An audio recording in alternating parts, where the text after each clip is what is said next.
Laredo, take us out. Take her out.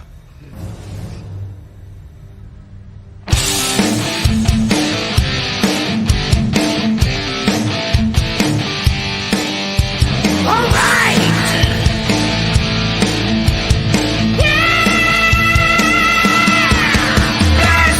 Take flight each and every Friday night. Join the fun and let's go off-world. Geek out with us live where the nerdiness will thrive. Buckle up and let's go off-world. Toys, comics, pop culture news, movies and so much more. Matthew, Jesse, Curtis, and Sean are your guides on this fun-filled tour. Take flight each and every Friday night. Join the fun and let's go off-world. Let's go off-world. Let's go off-world. Hey, hey, hey. Let's go off-world tonight. Off-world! What's up, guys? I am really happy to see you three. Needed some off-world tonight, but we do have some housekeeping to take care of right at the beginning. Want to first apologize to anybody whose likeness that we used in the promotion of this video. We didn't get permission beforehand. That's our bad. We had discussed it, and we just we missed dotting some I's, crossing some T's. And for anybody that thought they were going to come on and see the likes of, Len or Travis, John Caulfield, Ryan Gonzalez, it's just us. We have no extra special guests or anything. But those guys are always in our hearts. Yeah. As long as they're there, they're here right now. Yeah. And to the OffWorld 2.0 guys that didn't get their face on the poster because they're not good enough in Jesse's eyes, and they either in name or face don't put asses in seats. And so he had to use the false advertising. We're sorry to you too. So please don't leave. We do love you on 2.0. We have a 2.0 episode next week. We're going to try to get some of you guys on. So, now that that's out there and we've apologized to everybody. On top of that, also we had it in the show. I'm not trying to throw Jesse under the bus, but we had it that it was supposed to start an hour earlier. When somebody time zones are when somebody made the link. But this is our normal time, so hopefully you guys showed up at the normal time. Yeah, so that's really all I had to say about that. I just want to say to all those 2.0 guys out there, just do better. And we will use your likeness without permission. So I think that's just a call out to you guys that you guys really need to step up your game and make 2.0 something worthwhile. So, well, I mean, it's part of the contract that they signed when they interviewed for 2.0. So I would have had no problem with us using their likeness. Oh, it's these other folks that are really important in the community that have not agreed to give us their likeness, and we just threw them on a poster. But whatever, it got people here. I mean, we've got double-digit people watching right now. So it did what it was supposed to do. So good job, Jesse. And how you doing tonight, Jesse? Well, I think I just got some sort of brain infection from that marker. That thing was ripe. Remember those ones that used to smell like fruits and shit? Yeah. Those were cool. Teach kids to shove them up their nose. This isn't like that. You saw me right, and that smell is still crawling down my esophagus. Did you guys have a favorite color the smelly markers? I want to say are you gonna say the one I don't like? A brown pops to mind. Was it chocolate? I don't know. I always liked the blue, but purple. Was that one grape or whatever? I don't know. I don't remember. I like all of them, even if they didn't smell like fruit. Do they still make those, or is that like one of those things that kids like put them in their mouths? I'm looking at right now. Mr. Sketch scented markers, 22 pack for $12.06 at Amazon. There's a 12 pack. 22. That's way too much stink. Inflation, Jesse. Inflation. How many fruits are there? Yeah, that's a lot. I don't know, man. Mini. There's a 12 pack at Target for $6. If that's better. That sounds more appropriate. Yeah, it was actually quite a bit. And according to this, the brown was cinnamon. So. Oh, all right. So, anyways, this is OffWorld, guys, and this is what we do. We talk about stupid shit. So you know, I want to say by now, the only person that was disappointed by that poster was Curtis, because I posted it in the group. Welcome to my world. We get all those people on, and I was like, Trust no. me, I was like, no, not I was just having disappointed. fun with the picture. This I'm made my whole sorry. day. And then he said, as I- "Oh, I thought you got us a bunch of cool guests." And of course, we got Joe, the consummate suck up, and that's why we love you, Joe. And in honor of Travis, I'm Winnie the Pooh in this one. So I mean, I don't know what you guys are doing, but yeah. So he's here in spirit. Yeah. Winnie the Pooh. Tell you what, I'm This looking is at always right 36 below pack of all markers, us. and it looks pretty dang good. There's a 36 pack. Yeah. I don't know which is better, the fact that we're finding out how many packs are of these things, or the fact that Jesse's mind is continually being blown by the numbers getting thrown at him right now. 1-6 How many shooter different says fruit smells can there be? his favorite I don't know, was man. black or purple. Well, technically, it wasn't all fruit because I know the black Black, was licorice. black was licorice, yeah.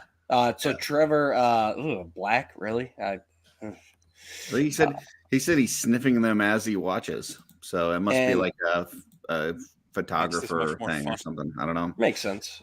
And Joe's I favorite like marker getting to see smells Curtis cocaine. break out. I think that's where you No, the just use the claws. tube of the marker. Yeah. That's not what we meant, Joe. All right. So Jesse, you say you're doing good. Are we introducing All right. still? This is the right. longest I introduction. don't know. I ever. seriously feel like my brain is like, you know, like when Is it the old have something egg with, commercial with the frying pan? shrink wrap or like a ball of rubber bands and like a bunch of the rubber bands start snapping and shrinking inside the ball? I kind of feel like that's happening in my brain right now. For $22, Hey, nice shirt, Matt. for $22, if I buy each of you guys a pack of 36 scented markers, will you guys smell them all, and then we could do an episode where we just We're high review as hell. the scented- we We're rank deeply we rank the not as 36 fun. markers. We'll do anything. These are for not views. as fun as they were when we were kids. I guarantee You don't know you. that because you don't have any. Curtis is gonna buy us some, and we'll find It out. says right there, AP non-toxic certified ink. I mean, come on. If it's not toxic, what's the point? Gotcha. So Like so that- Jesse's saying no. If I send him a $22 36 pack of smelly markers, he will not. I don't review need them it. or rank I'll them. just huff this thing all night long. All right, Sean, how you doing? Loving the scruff? Still trying to do the Yeah. introductions. I don't know what I'm trying to. I Wake gave me up up when after you're done. Legion's Con. I was like, I'm tired of being all Proper. shaved and proper, and I'm like, you know what? I'm gonna let my old man flag fly. So there you go. Look at Joe. Get these kids out of my yard. Proper. We know who you are. Dooch, how you doing, Yo. Dooch? I am present and accounted for. You're Yes. you're douchier, 100% douchier. 100% douchier than ever. So, That's a lot. Of douche. because unfortunately, I That's had too much douche for one That is- douche that to is a handle. lot of Well, I douche. had to How bow much out of douche last could a week's douche- episode, unfortunately, so I had to come back 100% more. So Bow, didn't you just leave your camera on and just go away? I That's left true. the stage. Yeah. Stuff came Yeah. up. And you're not Life going to be moves on fast. next week either, so you do need to Yeah. like make up for last week and next week. Correct. Good Lord. So really, I need to be 200% douchier Gotcha. this episode. If he starts vibrating, it's him, not anything else. So because that's too much douche for any douche to take. Yeah, he did just leave. Greg's right. He just fucking left because he was like what I he saw his said. little thing in the background. He just walked away, left his camera on. Yeah, I sent a message to the group chat. I thought I'd be right back, and then life had other plans. So Gotcha. yes, but we're here Um, now. It's been a week. Stop huffing the markers. I'm not. It's closed. Good Lord. It's I got the black lung, Pop. You have markers for 30 seconds. Talk to me in 20 years. All right. Somebody show get a pickup. canary. Anybody got any pickups? We'll start. We'll start Jesse's with. got black I lung. What can't else start do with we Jesse because he's dying. We'll start with Sean. Sean, you got any cool pickups? Actually, let's see. I opened up. Here we go. I did this. I didn't get the whole pack, but I did get, courtesy of Jesse, I did get the Wall Tour skeleton version.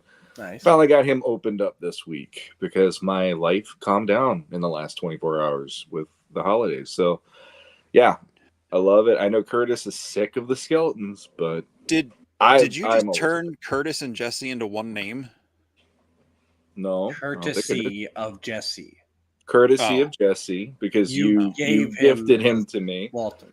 I'm And assuming. Curtis hates the skeletons, but I'm still down with the skeletons. So And I'm pretty that happy marker with has really done a number on Jesse. it. Yes. You got a window you can open up Yeah, there? there we go. No. No. This being is big this and is Sean the while least Jesse amount of passes news out. compared to that marker. I'll tell you what. So you are liking the skeleton one, huh? Oh yeah, I mean I like the fur goods, the soft goods, the fur Yeah. form especially, and I like how you have to do that off of his arm Mhm. instead of it being like a cape and everything. Like the new head they put on for him. And I mean, heck, we got a satchel for Jesse's figure finally true. like that. Mhm, mhm. That's good stuff. So If you take that fur off too, it can double as a merkin for you in real life. Just so you know. Yeah.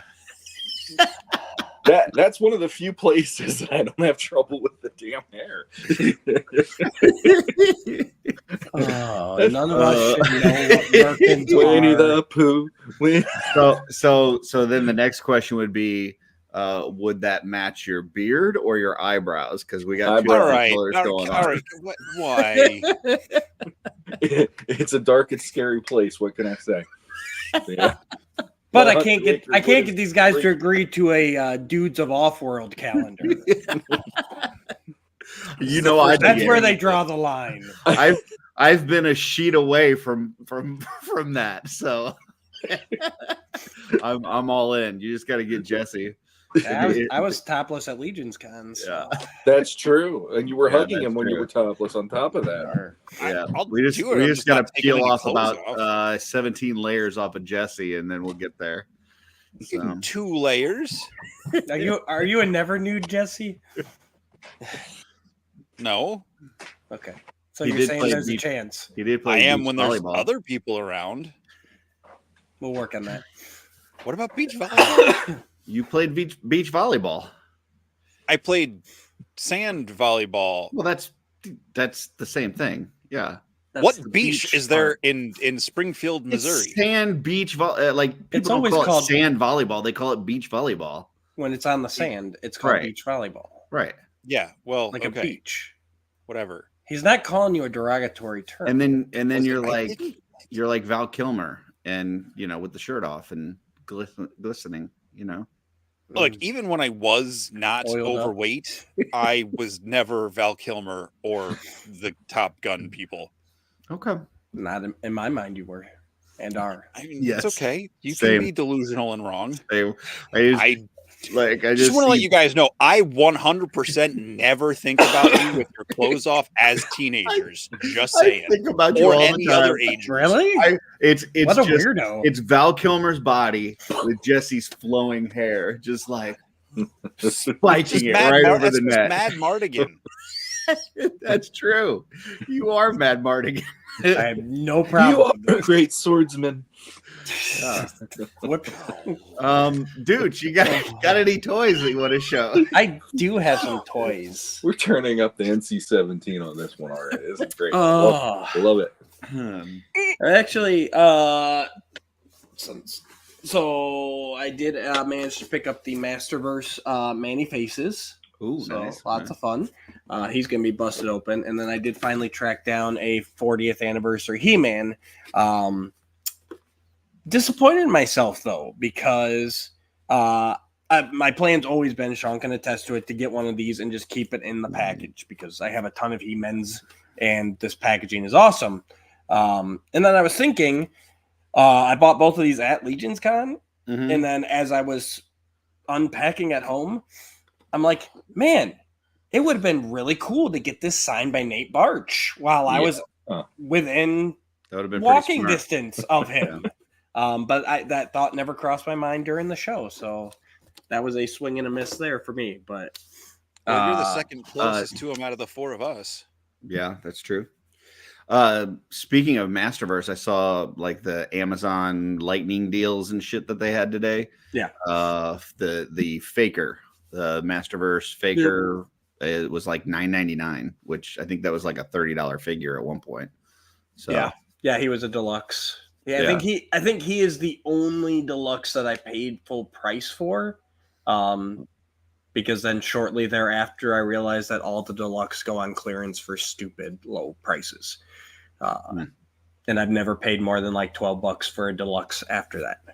So also, I'd like to apologize because I did not embiggen you when you were showing off your toys, but it was also just crappy Masterverse figures. So I don't feel too bad.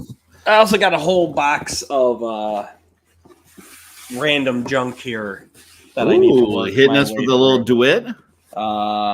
Yeah, so I got like this guy. And, random junk. I got this guy. Look at him. He's got mismatched legs. Like somebody took two figures and like cobbled them together. So, yes, this is my whole haul that I won with the diorama there. Is that how you're gonna display them? Yep, I'm just gonna put this right on the diorama. He's just gonna dump them onto it, and that's it. Yeah. So far, I had to get some more shelving so I could put the diorama up. So this used to just be double wide. I just had the castle and Snake Mountain, so now I added two more to get the diorama there, and I had to move my detolfs over, which meant clearing those out. So it's been a process to get this all set up. Actually, before. Hey, what? Huh. What do you mean? The diorama? Oh yeah, yours is over there. I haven't gotten that set up yet. Okay. He sold that on the way home. I'm getting to it. There's been a lot to get through. So, and basically I hit the ground running once I got back home here. So literally just before I logged on for the show, I got the detolfs filled back up. So if we were to stop at your house on the way to MesquiCon in about 4 months, you think it'll be all together and ready? Oh yeah. No. Yeah. Which, by the way, for anybody that wants to see the OffWorld crew, we will be at MesquiCon. I've already booked the hotel room. And these guys did commit at Legion's Con to be there, even though some of them are kind of having a little cold feet now. So make sure you put the pressure on these guys and tell them that you want to see it. I said I would like to go. I didn't say I would 100% be there. And I gotta say, in that vein, real quick here, obviously I still love getting on with you guys, but like, Getting off with us. I'll be getting off with you too, but I'm still chasing that high of the four of us sitting in the lobby, cheek to cheek, basically. So, you know what would be awesome? We show up Friday for MesquiCon, right? And we invade Travis's house, and we do an off-world show from Travis's basement. I love it. We get Cody. We get Cody to run the board, and we go live from Travis's basement to OffWorld. I love it. I'd be down. Jesse's rolling his eyes. I don't think it. I'm getting dizzy. Oh, okay. All right. Well, I'm also afraid of Heidi. So okay. Yeah, but they'll be down for setup already by then. So yeah. All right. I got some pickups to show. I will embiggen myself because my stuff is cool. First one is the fuck is that? Kenny Kuhlman, statuesque little rubberized guy. I was ordering some Does he stuff. not have a head? He does. He's got like a mask on. Hold on.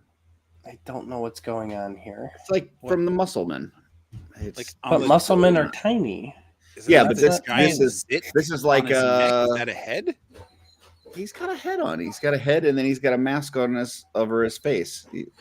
But I'll take your word for it. Why does he have his abs cut out? Because it's like a wrestling outfit. That's like what they had in the Muscleman character. Like they were, like wrestling dudes. Anyway, Okay. I just thought this was kind of cool. I was picking up some stuff from Big Bad Toy Store, and it was like $10 or something. I just threw it in there. Kind of an impulse buy. I figured I'd throw it in front of my muscle collection in the garage, where I have my Junkman stuff. All right. Next thing I've got, and this is my hot take. Okay, you guys prepared for my hot take? Are you ready? No. Because I've had some hot takes in the past, and they've gotten me a little heat. This thing had better actually be hot. If this is lukewarm, I'm going to throw it in your face. This is a hot take. I think it's a hot take. Yeah, hot cakes. I mean, hot cakes. Like the Frazetta's overrated. Hot take. You've got the Last Crusade is the only good Indiana Jones movie. Hot take. Well, that's just stupid. I mean, I've gotten some heat for it, and this is my next smuggling Santa Claus.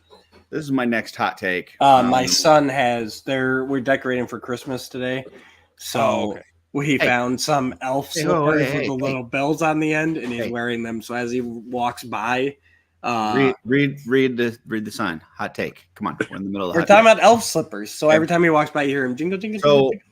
So I picked up. Have we started the hot take? Yes. Okay. Because it's been out of stock for the longest time, and it was like $300 online, and I didn't want to pay that much, but they finally got them back in stock on Big Bad Toy Store, and I picked up the Mafex Superman, but I did a little modification to it because, hot take, my Superman is the mullet Superman. That is the best Superman that there is. So there you go. And if you don't agree, you're wrong. Mullet Superman is the best. What's the hot take? That's it. Mullet Superman's the best. So, there you go. Sean, as a Superman fan, what do you think of my hot take? So I'll just say, as long as Zack Snyder has nothing to do with Mullet Superman, I'm good. I don't care. It's like my hot take is Zack Snyder shouldn't touch Superman or any DC superheroes personally. But I don't think you guys understand what a hot take means. Yeah, what does I think I'm going to get some heat for this. I think that maybe not as much as the Frazetta thing, but I think I'm going to get some heat for this because I think there were some people out there that did not like Mullet Superman. But he's my favorite. The black suit Superman came with 2 mullet heads, and I'm really happy because now I can have one on the black suit and one on this one. I guess now, granted, I'm not as deep into Kal-El as you guys are, or as you guys would like to be, but I don't know. Like, I guess that just kind of like the era that we grew up in. Like, that's kind of my default Superman. No, like not me. Not me. I mean, my era was still like Christopher Reeve and like Jose Garcia Lopez drawing the Justice League, or George Perez drawing Superman, or Kurt Swan or John Byrne or whatever. But for me, that was almost like midlife crisis Superman. See, now sorry, Sean, but my buddy's custom. He understands what a hot take. See, that's not a hot take. That's like just a ridiculous take. The Blue Lightning Super. I mean, that's just okay. So in Curtis's mind, a hot take is his opinion. His opinion? No, like a hot take is it's controversial. I think people are going to be it's going to be controversial when you start selling other people's ideas are stupid because they're different. Well, that's one's just like, listen, if you have a take that you're the only person, like, that's a ridiculous take. That's just, you're just being silly. But I think there's a big enough group that likes Mullet Superman that it's not a hot take. What's that now? Yeah. I think there's a big enough group that likes Mullet Superman. Like I said, that's just kind of my default, especially like the Death and Return arc was so, Yeah. monumental as we were growing up. Like that, like he's a legitimate Superman. Even if everyone doesn't agree, like it's not like saying like I like Blue Lightning. Like that's just dumb. So that is his hot take because it is controversial. Did we ever call out the chat? No, I don't think No, we I don't think a hot take is I like such and such is not a hot take. Saying it's the best or it's the only version is more of a I hot did take. say it was the best. I said the Mullet Superman was the I'm best. saying my buddy's customs. Yeah, but it took But that's 4 not minutes for controversial. Joe Gonzalez to respond to you, and he's the only person in the chat so far that has said he didn't like Mullet Superman. Right. That's what I'm saying. So it's not a hot take because it's not controversial. yeah. Most people are Listen, just like, that's fine. Listen, if it's not a hot take and people love the Mullet Superman, I would be overjoyed. I don't think that that's going to be the case. I think it's just the fact that we have very little people watching us because we're not good. Well, I think we should take My it hot to take the was polls then. what happened before I sat down on the computer here. Gotcha. All right. Well- Well, there you go. Wasn't his visor supposed to be like see-through? No. No, A lot of people No. thought that, but no. Is there one with a see-through? all the Am I other just ones. imagining things? Yeah, the bubbles are not that thing. Okay. Well, that's what I had. So yeah, I did do some other modifications on here too, real quick. It's nothing major, John. but the yellow on this is not. It's like a on the belt and on the logo was like a pastel like Easter egg color. It's like very faded.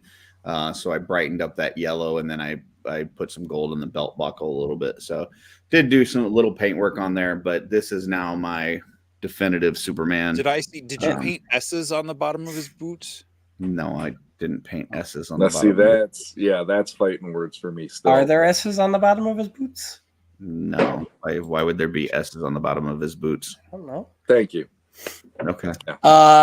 David Thank you, Bryan Williams, Singer. Smallville Superman. Smallville Superman definitely holds a special place in my heart. Same Smallville. here. There is no Smallville Superman. There's a Smallville Clark. He They put the refuse to suit make on at the end. Last episode. Mullet Superman is a goddamn hero. And Homelander is Oz's favorite Superman. Come on. He went dark. Welcome to the chat. Since we never did it at the top of the show, we got Ostradamus Toys, we got Wholesome Warlock, Anru, thank you. David Williams is here. Joe Gonzalez here. 1-6 shooter, we love you. My buddy's Customs. I know I saw Greg up in there. And I think that's it for now. Thanks for joining us, guys, since Curtis couldn't be bothered because he was prepping for his lukewarm take. Well, after all that, Jesse, do you have anything to show off? Any toys? Yeah, I got a lot of stuff. So I didn't just get these, but I did just open them. I got them at RetroCon. I got some of the McFarlane Wetworks figures that were sculpted by Four Horsemen back in the 90s. So there's the vampire. Is that like actual hair? Like, Yes, that is Corn Boy's hair. No, it is. no, I it's- mean, is it's- that like it's not like rubber or anything, right? No, it's actual hair. It's kind of gross. Sorry, it's falling over. And then the werewolf also has like this braided tail thing back here. And yeah, it was one of the booths right down from where our table was at RetroCon. It was like $15 each or 3 for $25 or something. So I found the 3 of those and I was pretty excited. I just opened those. Curtis, don't reach through my screen and break this, but I got Steelheart in today. Did you get that from Big Bad Toy Store? No, I got this from Entertainment Earth because they had a buy one get one 50% off sale. I think Now it's 50% off on its own at Big Bad Toy Store. Yeah, it was $33 on sale. Plus, I got the 3 of these guys to go with the Ooh. wrap I got this summer. So basically, I paid for her and one turtle, and then 50% off two of the other turtles, and the last one is, of course, Leo. Nice. And this is the best action IDW comic series. Yep. And the last thing, I'm going to show this off anyway because I got it. I haven't even seen the movie yet, but it's a little goat critter thing from the new Disney movie, and I just thought I was like, that's a little goat pop. I got to get it. That looks like something that belongs What's to the new Disney movie? Wish. Yeah. Wish. Okay. Okay. Is that it? Yeah, I mean, I can find other stuff if you want. No, I was just waiting for something good, but that's all right. Okay. You didn't show anything good, so Mullet Superman. It's literally the best. if anyone paid $300 for that, they need to get. I was just about to say, how much was that, Curtis? I whole believe world it was 94. And you had to yeah, they paint were- it yourself, so you paid $94 for a I model. touched it kit. up to make it the way I wanted it. Yeah. So you reduce the value immediately. Not to me. I increased the value. I made it my version. I made it Mullet Superman with the bright yellow. So Interesting. yeah. And Wait, what? and fucking awesome. Are you just repeating pose. everything you said before? Look at that. Look at that pose. Come on.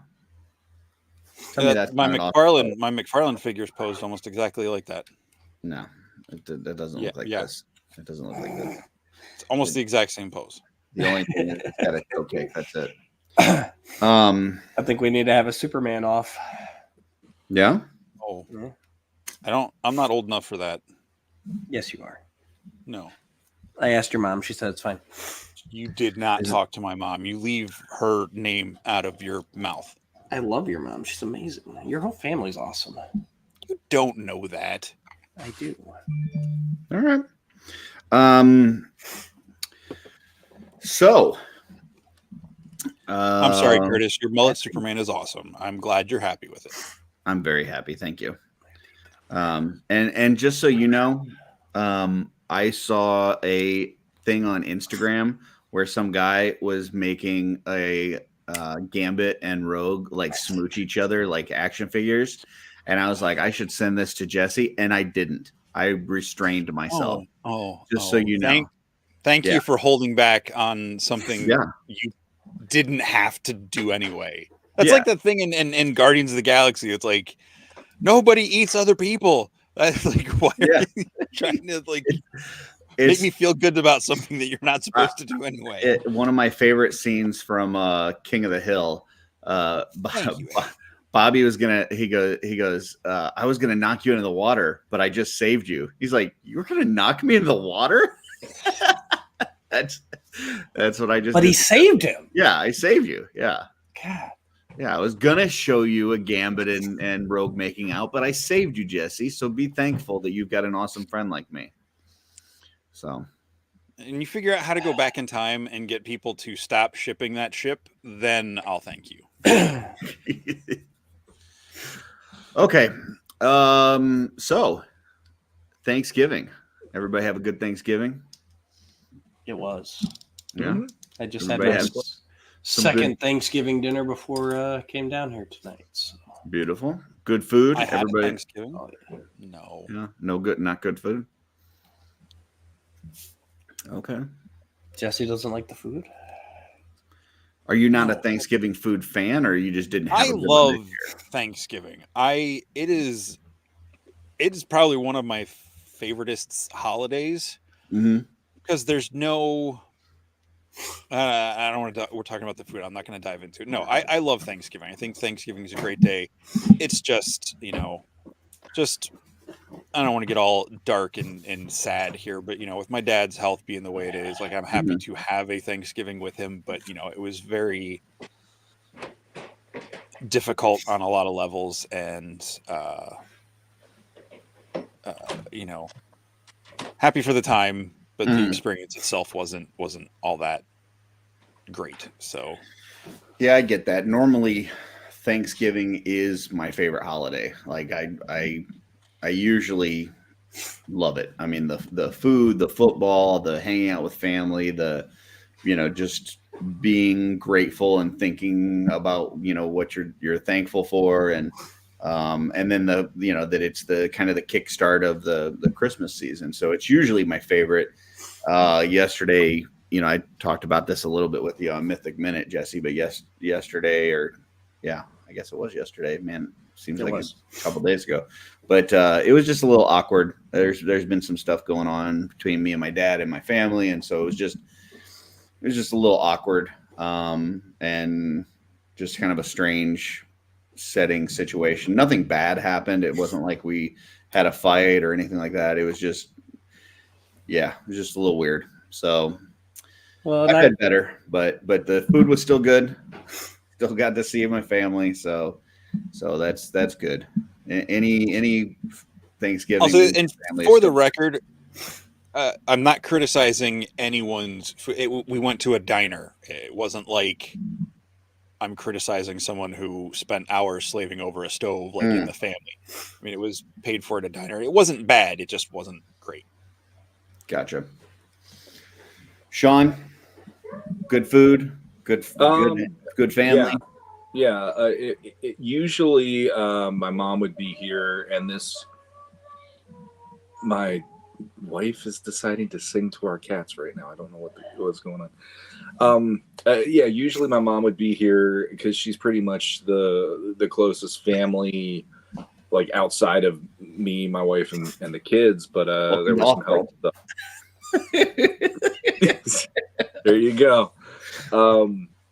So that was a little weird that it was just the four of us rather than her here too and stuff. But food wise, my wife knocked it out of the park. She always does, but she did in my opinion, it was better than the previous years, which was hard to top for me. But what's your go-to dish? Your go-to Thanksgiving?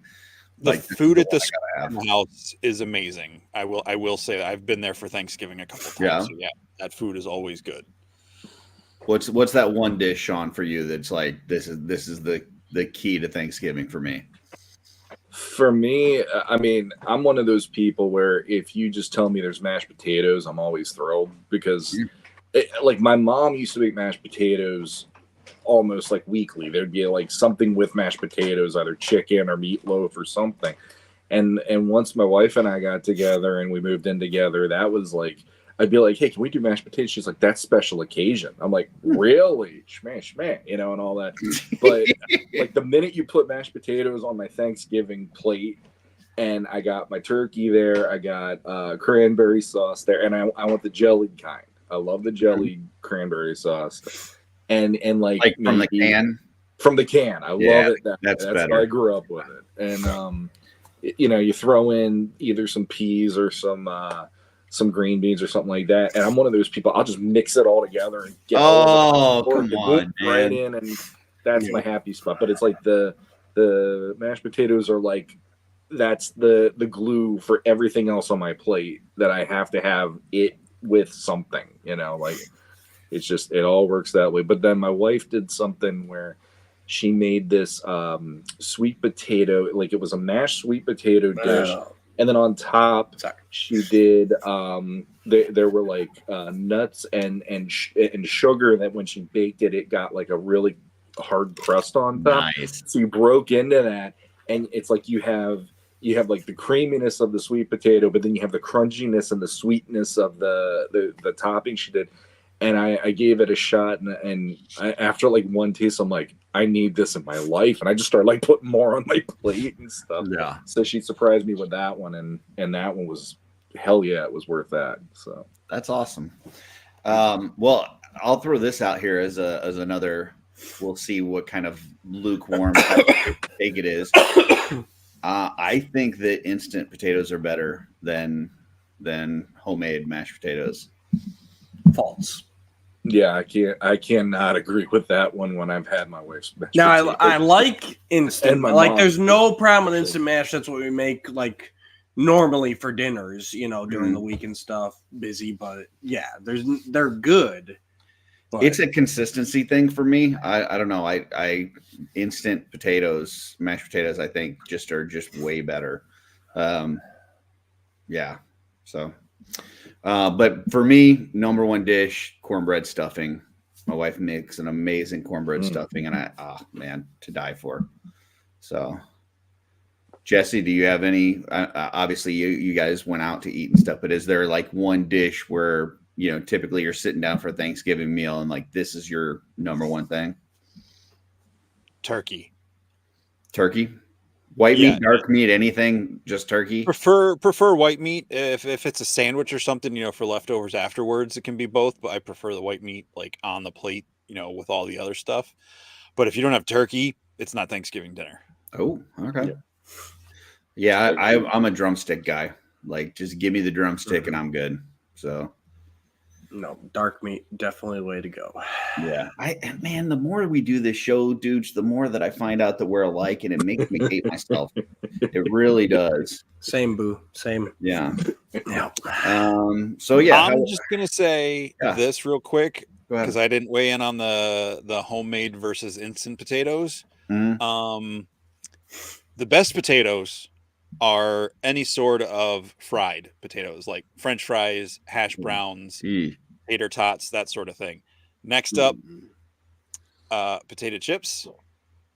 Thank you. And I appreciate it. The only other actual functional potato I will say I like are either like fully loaded potato skins, like appetizer. No. Give me a baked potato. No, you can chuck that dry husk of a turd. If it's dry, you made it wrong, and that's on you. Here's you want to hear Tell that to everyone who's ever made a baked potato in my life. This is my number one potato. You ready? Fucking raw. Skin it and eat it. Just boom. That's my number one. Really? Yep. Oh. Yep. Just peel that thing and chomp down on it, man. That's my favorite. Prince Collections came in with us right before you actually said that sentence. That's my favorite kind, man. I would peel potatoes with my grandma, and I remember eating them raw, and that was like my favorite. Like just right there. Like anything else that you do to a potato, if you make it into French fries, you mash it, you make it baked, all those things are good, but nothing beats just plain potato. Like why mess with something that's already great? Just eat it. It's like an apple. Just eat it. So yeah. Love you, Jesse. I've never had the guts to do that. I don't know why. You've never had raw potato? Pear makes sense, but not potato. It's not good. I've done the same thing. You're chopping up and whatever, and you get a piece that falls off, and you just pop in your mouth. I think Jesse was yelling at me, but we can't hear him. I said, "What the hell is wrong with you?" I'm not saying that David Williams is wrong because he says he eats it like an apple. Yeah. You started this madness. They're good. Have you ever tried it? Have you ever tried to eat a raw potato? I don't like potatoes in most forms. No, I'm not going to eat a raw potato. Because you're trying it where people are adding. Did you expect God to drop a potato on you, Jesse? No, I'm violently shaking at my desk and a figure fell, and I was waiting for it to fall on me. And, yes, and I'm Irish. I'm mostly Irish, so mostly some German, some Z German in there too. But yeah, dude, I'm telling you, like sausage. The best way is just eat it. Don't do all that other weird shit to it. Anything else you do is just going to make it worse. Just eat the potato. Only reason I like potatoes is when they have the other stuff on them. Nah, the other stuff just ruins it, man. No. So, Dooch, what's your go-to Thanksgiving dish? Oh. So my wife, obviously got to have your staples, and my wife's got a big family. We always get together over at her sister's house. Big spread, 3 turkeys, a ham, stuffing, a green bean casserole, all the usual stuff. Green bean casserole guy. Ugh. Oh, I love green bean casserole. Yeah. But my wife has this really good cornbread casserole that she makes, and I look forward to that every year. It's like whole kernel corn, cream corn, and then the cornbread and everything, and it's just fucking amazing. I like cornbread, but a lot of it I find is too dry. But this cornbread casserole is just I just have a feeling I'm gonna go to Dooch's house and his wife's gonna be like named Darla. Like, you know what I'm saying? Like everything. Who's Darla? Exactly. It's like, We love you, Darnell. I don't We know. love you. Like the more we spend time Damien? together, it's like we're exactly alike, and it really makes me question myself. Well, the reason you two don't get along is there's always that you hate the things about yourself you see in other people. That's what it is. It's magnets. It's perfect. The same magneticity repels. You know, you gotta have the opposite. I like Jesse because he's totally the opposite of me. Right. We need them to make he's us good better. and kind, and doesn't except for when we're setting up or tearing down, we flip. Like I'm really nice during setup and tear down. No one knows what you were like during setup because no one was in there. I will say though, I don't like these rumors that somehow I got in There's early. no rumor. We all saw you. Like all the vendors were like, "What the fuck?" And you were all set up with like all of Wolf King except for Wolf King. Okay. LeBron. Let me just throw this out. Let me be honest. Okay. I saw a door open, and it was on its way to closing. Somebody flung it open. They went inside. I'm not going to say who, but somebody that was authorized. And I just kind of, figure work my way in. If they don't want me there, they'll kick me out. And I never got kicked out. So, it just, I like it. Sometimes you just got to see, you got to throw shit against from the a wall. guy who categorically sneaks food into movie theaters, like entire buffets of food. That's okay. I'm not snuck with a Chinese buffet in front of me. Hey, in my mind, that's I definitely snuck in candy and maybe I think sodas, smoothies. I guess maybe you could say at a buffet. Yeah. But back to Thanksgiving, I do want to give a special shout out to my brother-in-law. Every year he does deep fried turkeys. And he has a spicy one that he makes that is top notch. Eddie here says my Thanksgiving tradition is pastels, rice, beans, and turkey dessert flan. Not a big fan of the flan, but everything else is amazing. I don't know what pastels is. I don't know what it's like a colored chalk, isn't it? Yeah, that's exactly. It's what? Chalk? Colored. It's like chalk. It's a art. I don't think that's what he's talking about eating. No, I think he's talking about eating something else. No judgment. You can eat whatever you want, I guess. Yeah, and I don't know what flan is. It sounds terrible, though. I don't know. Here, you want me to recommend a funny movie? It's not a good movie. I don't think you know how to watch a funny movie. I really don't. Oh, it's Pasteles, I think. Pasteles. So okay, and what is it? Oh, no, it's all right. It is. They're like this. Is it like bread? It looks. I mean, it's a Brazilian food apparently. Okay. It almost makes me think of and there's almost like an egg roll, but they're flatter. Oh, okay. Gotcha. But yeah. Okay. There you go. The movie Envy. They talk about flan a lot in the movie Envy. Envy. I'm putting it on the list. Just so you know. Let me put this. That doesn't sound like a comedy. I think you're lying to us. It's a comedy with Jack Black and other people. Like I said, I liked it the first time I watched it, and then I think I bought the DVD and I watched it again, and like I don't know what happened to the DVD, and I've never had the desire to go back and watch it again. But that sounds like a great recommendation. I said it wasn't a great movie, but it is a comedy. Speaking of flan, I'll throw it out to you guys. So you've gobbled up all your food. What's your go-to dessert now? Ooh. Yeah, because I mean that's where it kicks into gear, right? Just in general, you or are we eat- talking Thanksgiving Well, dessert? Thanksgiving, right? Because you got the special desserts for Thanksgiving. So yeah, you've eaten your food, you watch the Lions get their asses handed to them, and then it's time for some dessert. What you grabbing? For Thanksgiving, I would normally say pumpkin pie, Yeah. but I did go for apple pie this year. That's a good one too. But Vanilla ice cream with the apple pie. I did not have it, but normally I would, especially if it was like warm, like you get apple pie like right out of the oven. Yeah, baby. A little scoop of ice cream with it is the way to go for sure. Do you do the Cool Whip on your pumpkin pie? Oh yeah, on the pumpkin pie. On the pumpkin. Yeah. Gotcha. Another one with ice cream that's good is peach cobbler. Warm peach cobbler with, with ice cream. Oh, any of the cobblers. Give me I love a good cobbler. Jesse, Sean. Years ago, I would have said apple pie with whipped cream. Now it would be either pumpkin pie or apple pie with whipped cream. Yeah, I mean, with us it was pumpkin yesterday, so and I didn't even get to eat it because I ended up making a run down to my mom's to drop off Thanksgiving dinner for her. Then later on, but yeah, typically apple or pumpkin is the way to go. It's usually homemade, but this year we had to go with store bought because of timing and everything. Yeah.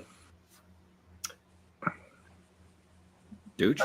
Well, I guess it's my turn to bring it down a little bit, but this was in years past. My mom would always make a chocolate pie with Cool Whip on it, and it's just absolutely delicious. That was definitely sorely missed this year, as this is the first year without her. But so I had to settle for the French silk pie, but it's still not quite the same. But yeah, she's been making this. It's a chocolate. I really should just find a recipe because it's a chocolate pie made with Jello pudding. She's made it since I can remember. Yeah. And no other chocolate pie hits quite right.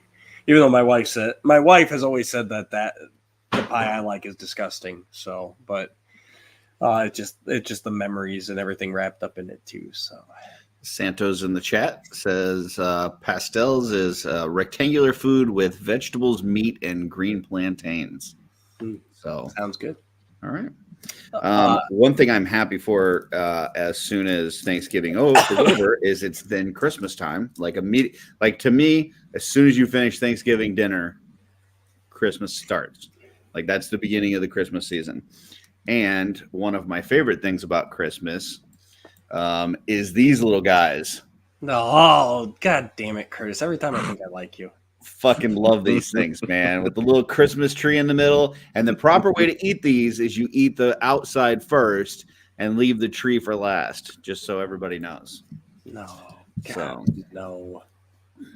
They're awesome. So it used to be, I would agree with you more because it used to be, right, like you'd eat Thanksgiving dinner, you'd watch your football, and then the newspapers would come out, right? And everyone would start picking through the ads and looking at what the Black Friday was, and you'd have your dessert. And then it used to be my wife and I, because all the stores would open at midnight, Thursday night, Friday morning. And my wife and I would put the kids to bed and we would head out and get a ton. Yes, thank you. Exactly. And he didn't even realize it. Mm-hmm. So yeah, we'd always head out and hit the Black Friday sales. Was that your guys' routine? Were you guys big Black Friday guys or what? I looked at what the sales were online. The only real thing that you're talking about the past or this year? In the past. Oh, in the past. I only went like actually out shopping Black Friday one time. Really? And it was scary. Like it was like it, dude, it's crazy. Like I went to Walmart one year and it like, because they had something, I forget what they had. They had something that was on sale that I wanted. And like people were nuts, man. Like the doors opened and like they're just running. and like throwing shit, and it was it's you know, it's not my thing. But in more recent years, like with the online shopping, yeah, definitely, like sitting around and just shopping on your phone or on your computer and finding deals, and like, yeah, I'm all about that. But yeah, the actual going out and dealing with people being fucking crazy, no, not a big fan. Jesse? What was the question? Black Friday. Black Friday. Historically, have you been a Black Friday? No, historically, no. So, like, talking about like pulling out newspapers and looking at ads and stuff, like, I was about to make a joke about you like growing up in the Great Depression or something, because like that is never. I don't think I ever once remember. I mean, It's a clinker. And he's the young guy of the show. Yeah. yeah. It's true. I know in college, just because, growing up, we had gifts and stuff. I don't want to say we didn't like have things, but it wasn't like the shopping aspect of it was never like part of like the family thing. Yeah. So like Black Friday was never really a thing I remember. My mom, I think, refused to go out. We just did like stuff at home, did family stuff. Well, but as you got older, because I know for me, like around like that young adult place, because like you could get like DVDs for like $5 like on Black Friday. Well, let me just put it this way: DVDs didn't exist until I went to college, at least. Right. So like by then, if I was out I'd come home for college break, and I was spending time with my family. I wasn't going out Black Friday shopping. Gotcha. But I remember one time it did go out on a Black Friday, like early in the morning, and like the line was like wrapped around the parking lot at a Target. And I was like, yeah, no, like, no, I'm not doing this. So it's never been a thing. Like if I make it out to a store, it's like later in the day on Friday, and see if there's anything left. Like I went to Target on my way home tonight. I was like, oh crap, this was a bad idea, but I needed to get some food for the fridge. And there wasn't much exciting in there. So well, I did finally get Fast X for $13. So hey, there you go. Sean? No, I've always been a last minute person. This is the first year I have not been a last minute person, so that was pretty cool, at least for one present. But no, I get like, no, just the idea of having to fight through crowds, all that kind of stuff. Like when I was a kid, I went out a couple times, like both as a kid, like that was one of the times where my mom let me go shopping on my own for like an hour while she was out, and then we had to meet back at somewhere or whatever. And even then I was like, what the heck? I felt like freaking Kevin in Home Alone dealing with adults. I was like, there's too many people, what's going on, and all this. I never liked that crap. And I'll be the dark one on this part. I've never been a Christmas person either. So there's something like all the people, there's all this happy data, and I'm usually the one going, all that I'm worried about is how much do I have to pay out of everything else I'm already paying to make somebody happy, and that drives me up the wall. That's the way I've always dealt with it. And it's like the family part, yes, love the family part, but there is a certain amount of just I started getting this way when I was a teenager and I was working in retail, and when I'd go inside, I was working at a tree nursery here, and when I would go inside to pick up my paycheck or whatever, then I would be bombarded in June with Christmas trees and stuff. And it just always had this feeling of everyone's rushing something to get to the end of the year. So next year, 6 months into the year, you can rush it again. And that just always made me get depressed about it. And it always made me just dislike the season for that reason. And plus, if I got to hear goddamn Paul McCartney simply having a wonderful Christmas time, I lose my fucking. Why would you bring that up? It's one of the worst songs ever committed to recorded tape. I don't care what anybody says. Your heart is just black. So I am the happiest when it's that way at this time of year. So I like Dooch. I remember, like you said, getting the newspapers, Yep. going through the Black Friday deals, seeing what was there, seeing what was on sale, if there was anything worthy of lining up for, Mhm. which usually there wasn't, but it was still cool to just look at them. Yep. And I remember the first time that I saw the websites where they would put like the Black Friday deals on sale, and it was literally like they had taken pictures of the ads from the paper and put them online. It was like, this is ridiculous. Like, we're getting insider information. Yep. And, you know, like it was crazy to see that stuff, but it was literally just like pictures of a newspaper put on the internet. So yeah, now to be able to just kind of go on and do your stuff and not have to deal with all that is great, because I've only lined up stood in a line before something opened 3 times in my life. One was for Black Friday, which was fucking terrible. One was for Phantom Menace, which was fucking terrible. And then the other you one, loved it at the time, don't lie. I did not like it at the time. I love it now, but I hated it at the time. And then the last one was for the PlayStation 2, which was fucking awesome. So, but those are the only 3 times I've ever lined up and just waited, like camped out for something. But yeah, being able to shop online now is definitely the way to go. So, see, my mom would go out every year. She always loved a deal and everything. And then once I got married and had kids of my own, it's like you couldn't beat it. I mean, you could get half off, 75% off for, get the Christmas shopping done. You just couldn't beat it. It was a necessary thing. And I will say one thing that ruined it for me, because when I was in high school and college, I worked at Best Buy.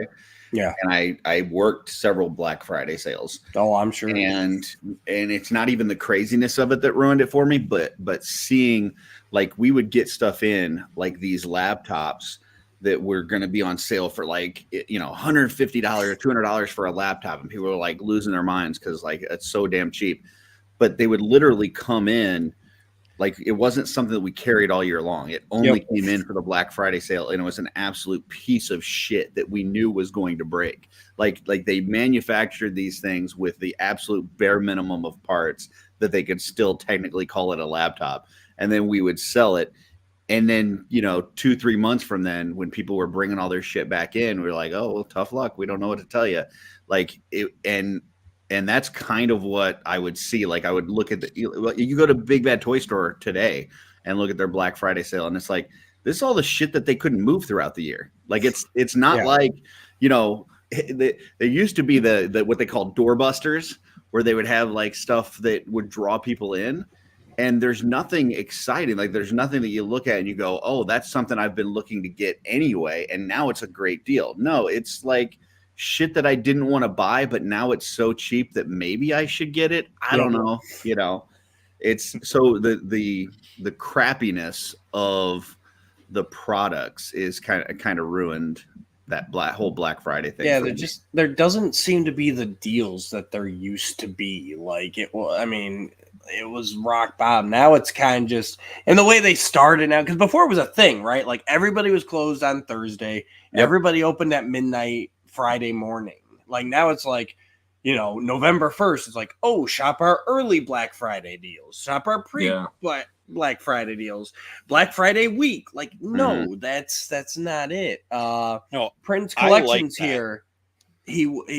But it takes away some of the magic that was Black Friday. He says the same thing. He would stay up till like 3 to 4 a.m. shopping. One year he slept on the couches in the mall.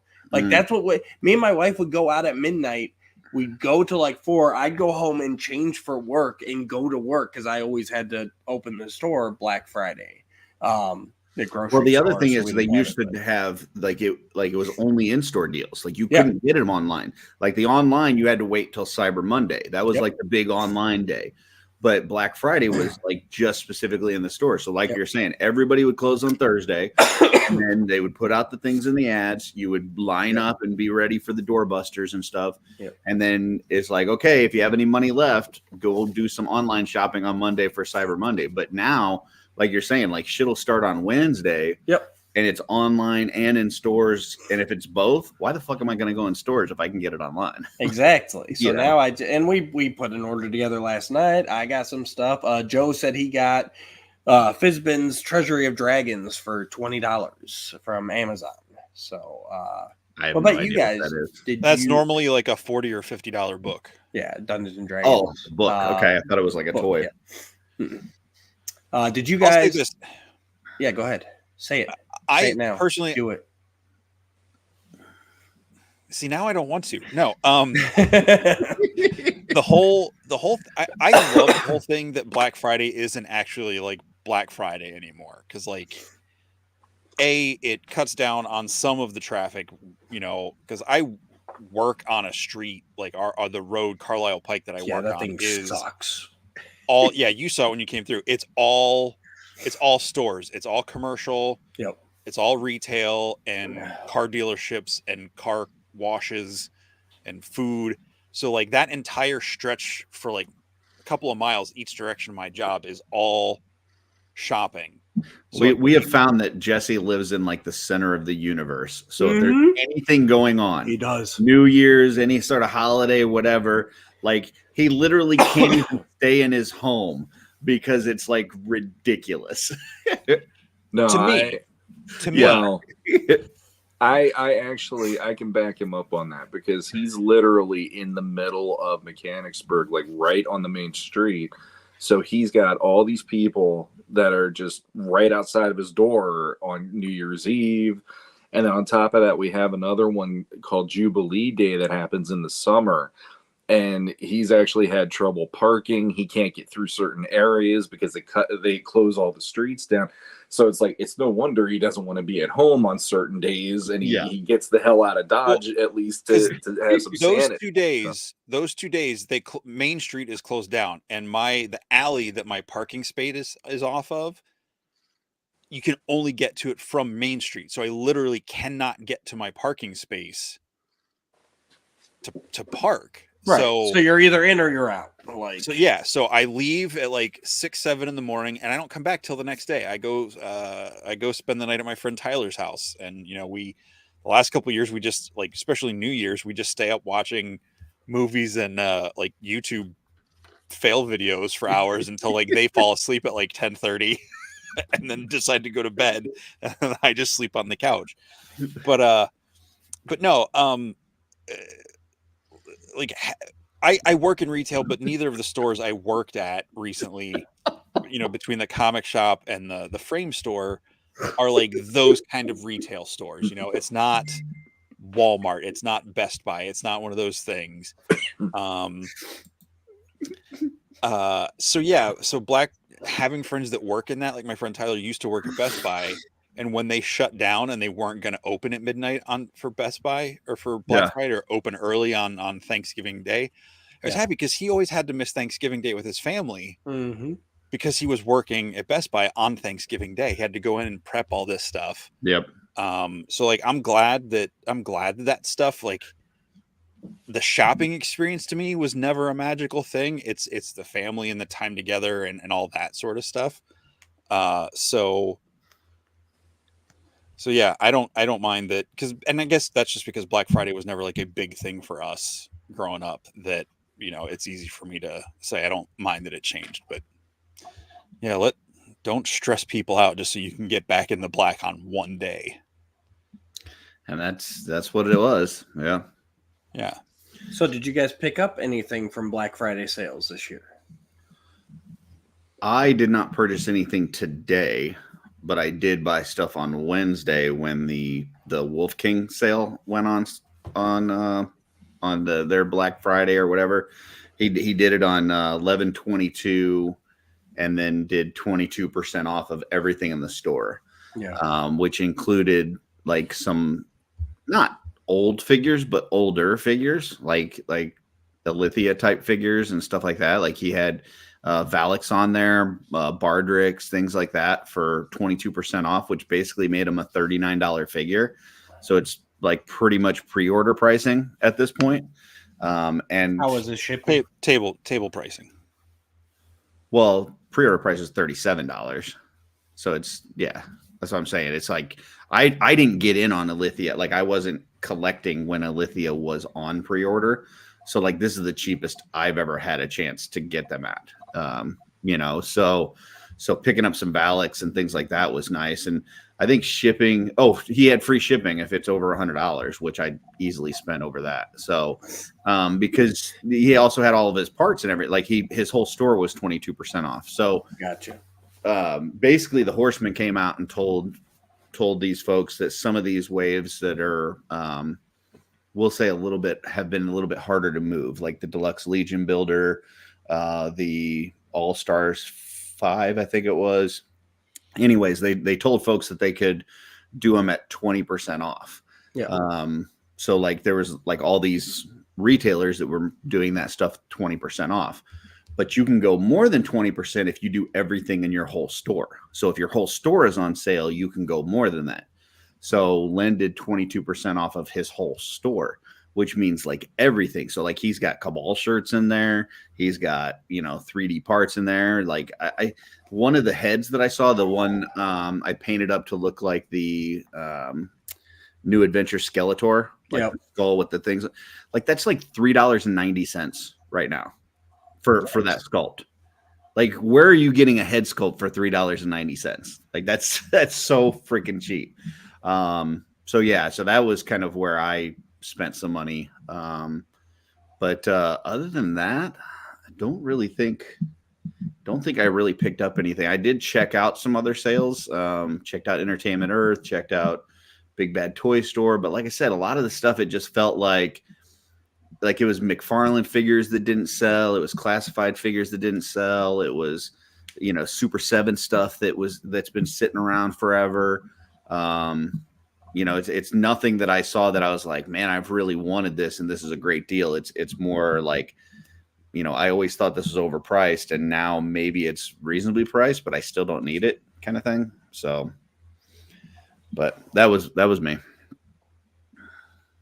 Boys.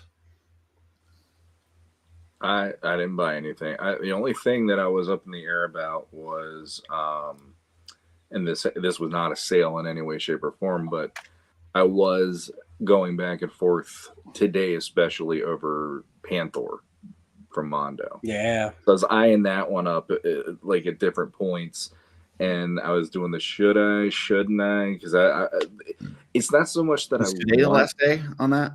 Today is the last day. It ends at done by now. 11:59 Central Time, so it's not over yet. But I ended up making a decision on that one. But yeah, that one was more of like Battle Cat was must have. I had to get Battle Cat because that's freaking Battle Cat. Panther has always been like maybe. What you said you made a decision. Which decision did you make? Yes.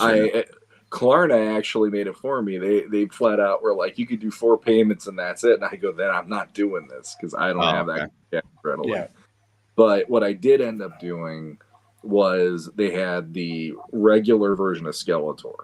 And I'm like, you know what? There's so many bells and whistles with Deluxe that I need to do that. But for the fact that then I can do the Terror Claws and the battle armor on him. And then the regular or the Deluxe version can do the cape and looking like Skeletor too. So I'm like, I can do that, and that's my happy spot. So I still think that even that basic one, I feel like it looks a lot better than the first version they did. Absolutely. I think the head sculpt is better, and just all in all, I think it looks better. So yeah, you don't get all the the battle armor, Terror Claws, all this and that, but now, like you said, that gives you options to do multiple displaying things. So that's really cool. Yeah, that for me, that was like my one, okay, that's something. And if I end up having another one because my wife knows about this, which I don't think she would, then it would be, well, now I have this. What am I going to do? But I doubt highly that's even on her radar, so I'm not worried about it. But she did say to me, do not buy anything until after Christmas. So Mondo's not sending you a Panther to review? No, I actually... Funko messed all that up. No. Gotcha. But I was talking to the people originally that I was dealing with who were really nice, and every time I asked, they'd always put me in consideration. And then when I reached out to them for Beastman, they said, well, now that Funko's in charge, here's this new person that you need to reach out to. And I did. And they basically gave me the form letter of, we'll put you on the mailing list whenever news comes out. And that was it. And I'm like, I see where this is now. You've gone way more corporate. It was much nicer with the handling of the just the few guys that were involved up until Funko got them. And I mean, it's okay. I'm not really upset about it, but I was a little more like, now I have to be a lot more choosy.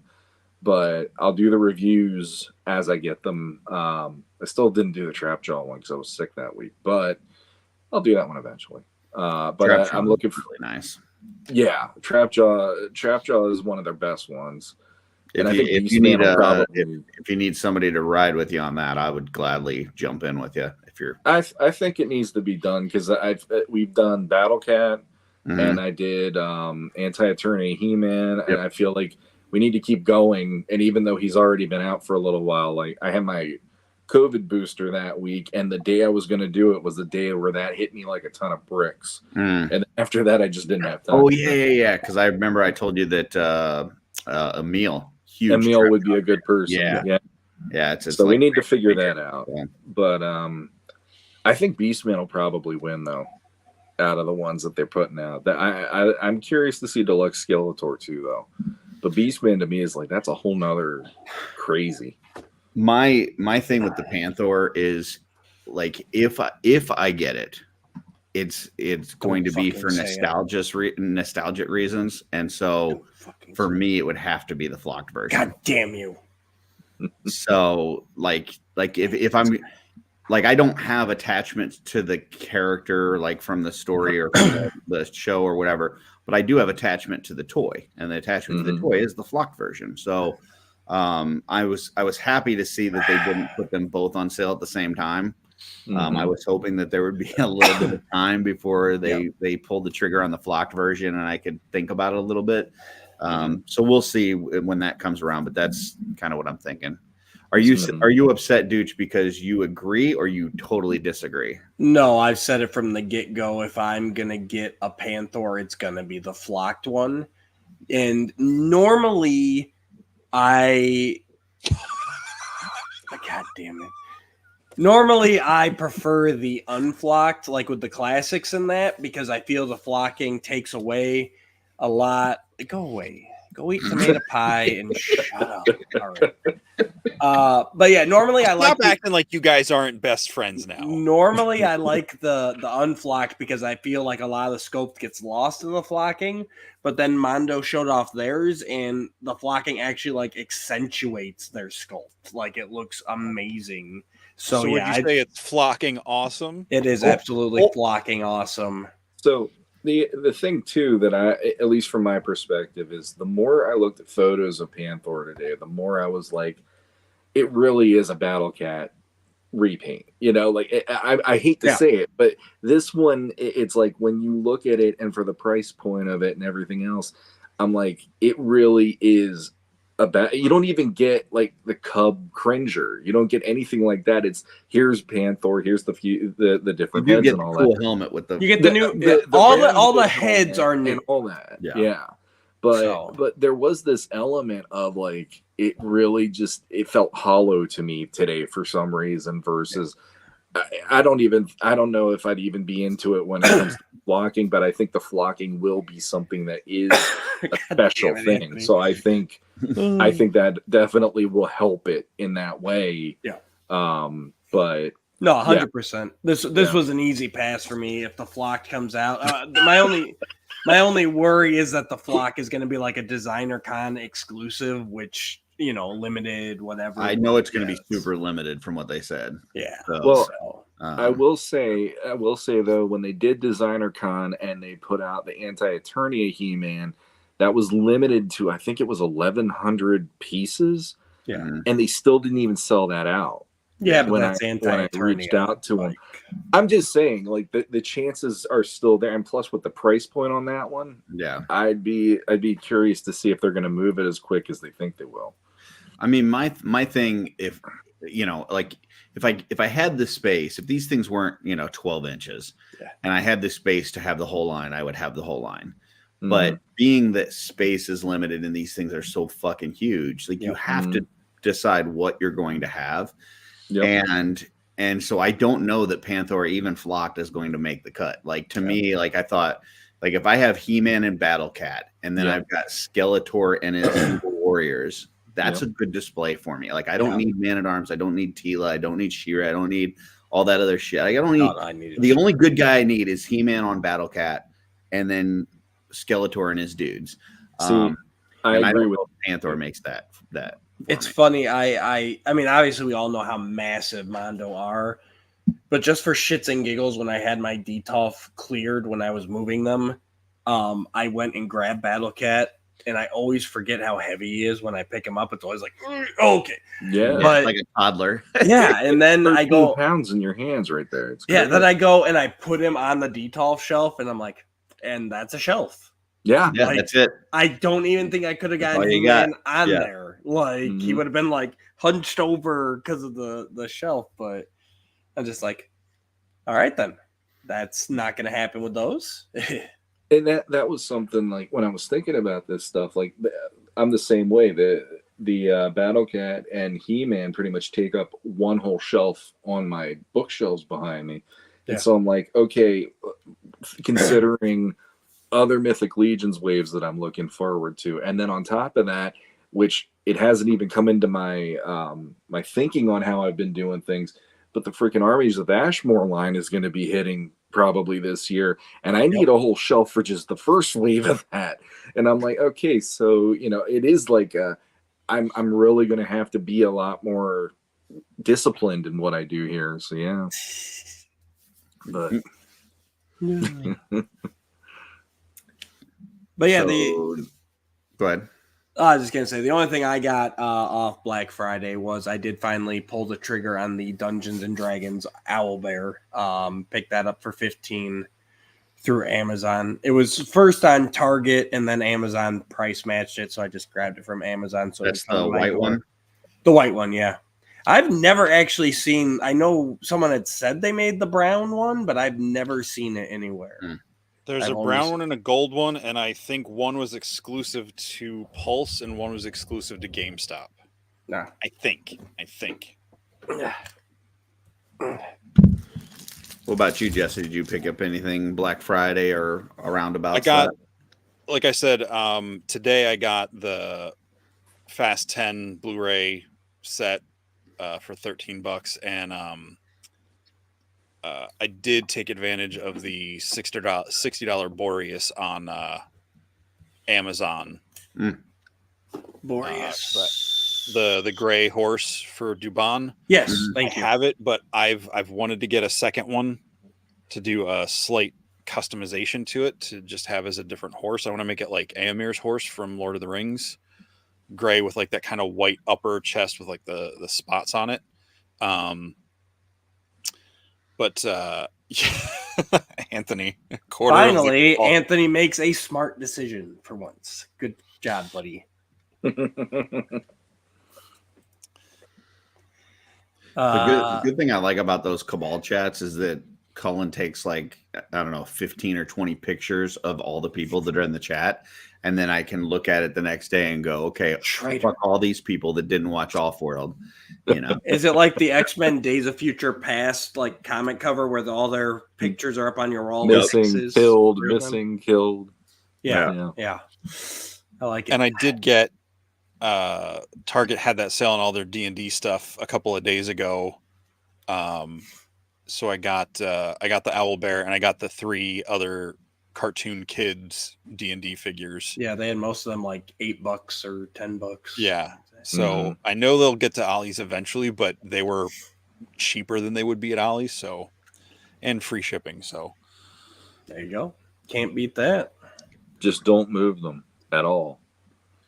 No, the one I got at Ollie's, the Archer, was it Hank or whatever? Yeah. I got him a couple weeks ago, and just opening the package, his right hand fell off. Like I was just opening the paper bag, and his right hand just fell off.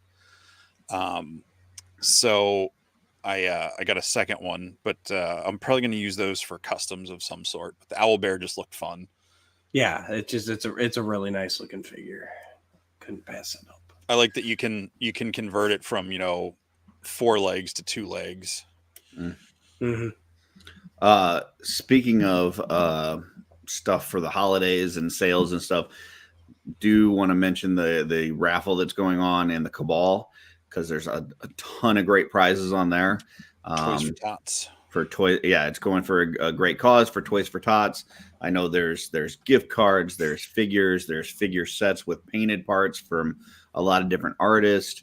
Yeah, there's a lot of cool stuff on there. It's $10, $10 a ticket, no limit because it's for charity. So yeah, you can enter as many times as you like, and yeah, so check it's a pinned post in the Cabal if you're interested. But as you're kind of looking to spend some of your Black Friday holiday money, if you got a few extra bucks to throw around, that would be a good place to put it. So Yeah, I gotta get in on that still. There's no reason not to.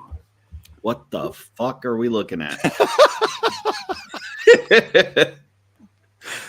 Oh yeah. What the I've hell seen did that before. Craig do to anybody to deserve that? Gosh, ugh, my goodness. Oh, Welcome.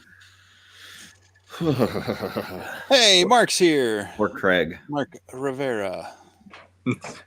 Um, Craig is my boss. oh, gotcha. fuck So you. yeah, like back to kind of talking about like holiday traditions and shit like that. Like for us, like as soon as the Thanksgiving dinner is over, the tree comes out. The kids, we go over to my parents for Thanksgiving. They decorate the tree over at my parents' house for my mom. And then we come home and typically either that day or the next day, usually it's on Black Friday, the kids put up the tree and start decorating it and stuff. So I had to move some of my toys out of the way so that they could get the tree set up today. So Real quick, I did drop a link in the chat directly to the Toys for Tots over in the cool. Cabal. So click that link if you guys are interested. Take you right there. And then we immediately start going into Christmas movies, which we can talk about here in a second. But what about you guys? I thought that What- was what one of the kinda- next shows. Yeah, that's coming up. Oh, okay. I thought it was part of the tradition part, but that's fine. No, that's next. Okay. Next. All right. But yeah, no, same thing, kind of. Now we're not crazy like that day up, but definitely all day today. I had to work, but my wife and kids have been busy decorating and pulling stuff out. They put the tree up, all that. So Real yeah, tree, fake tree. it's a fake tree. Yeah. Yeah, same. We used to do the real, and we switched maybe like I don't know 3 or 4 years ago. And Yeah, kinda back. I prefer the real, but with the pets and the time and everything else, it's easier this way. Yeah, those needles get freaking everywhere.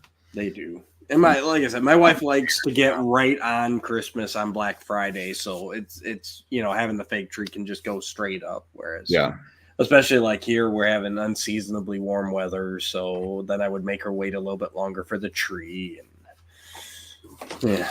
Have you ever done where you like go to the like a place and you actually cut down your own tree and bring it home? I haven't done the cut your own, but there is a tree farm that we went to for many years where they do the cider and the cocoa and everything, and you can see all the trees right there. They just they cut them and bring them in themselves. But yeah, We did that one time where there's like an orchard with the tree farm and stuff, and they just basically give you a saw and they like send you down a row. They're like, these are the ones that we're doing this year. So any of the ones down this row, and you just walk down, you find your tree and you start sawing that sucker.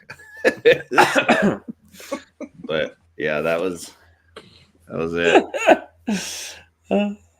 What about you guys, Jesse, Sean? You move into quick Christmas decorations right away, or is that?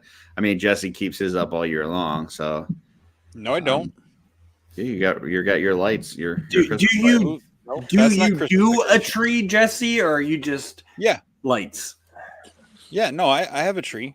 I depending on what's going on, sometimes I put it up the week before Thanksgiving because like I like the decorating. I want to enjoy it. So like scrambling to get it up just to be there for 4 weeks and then take it down.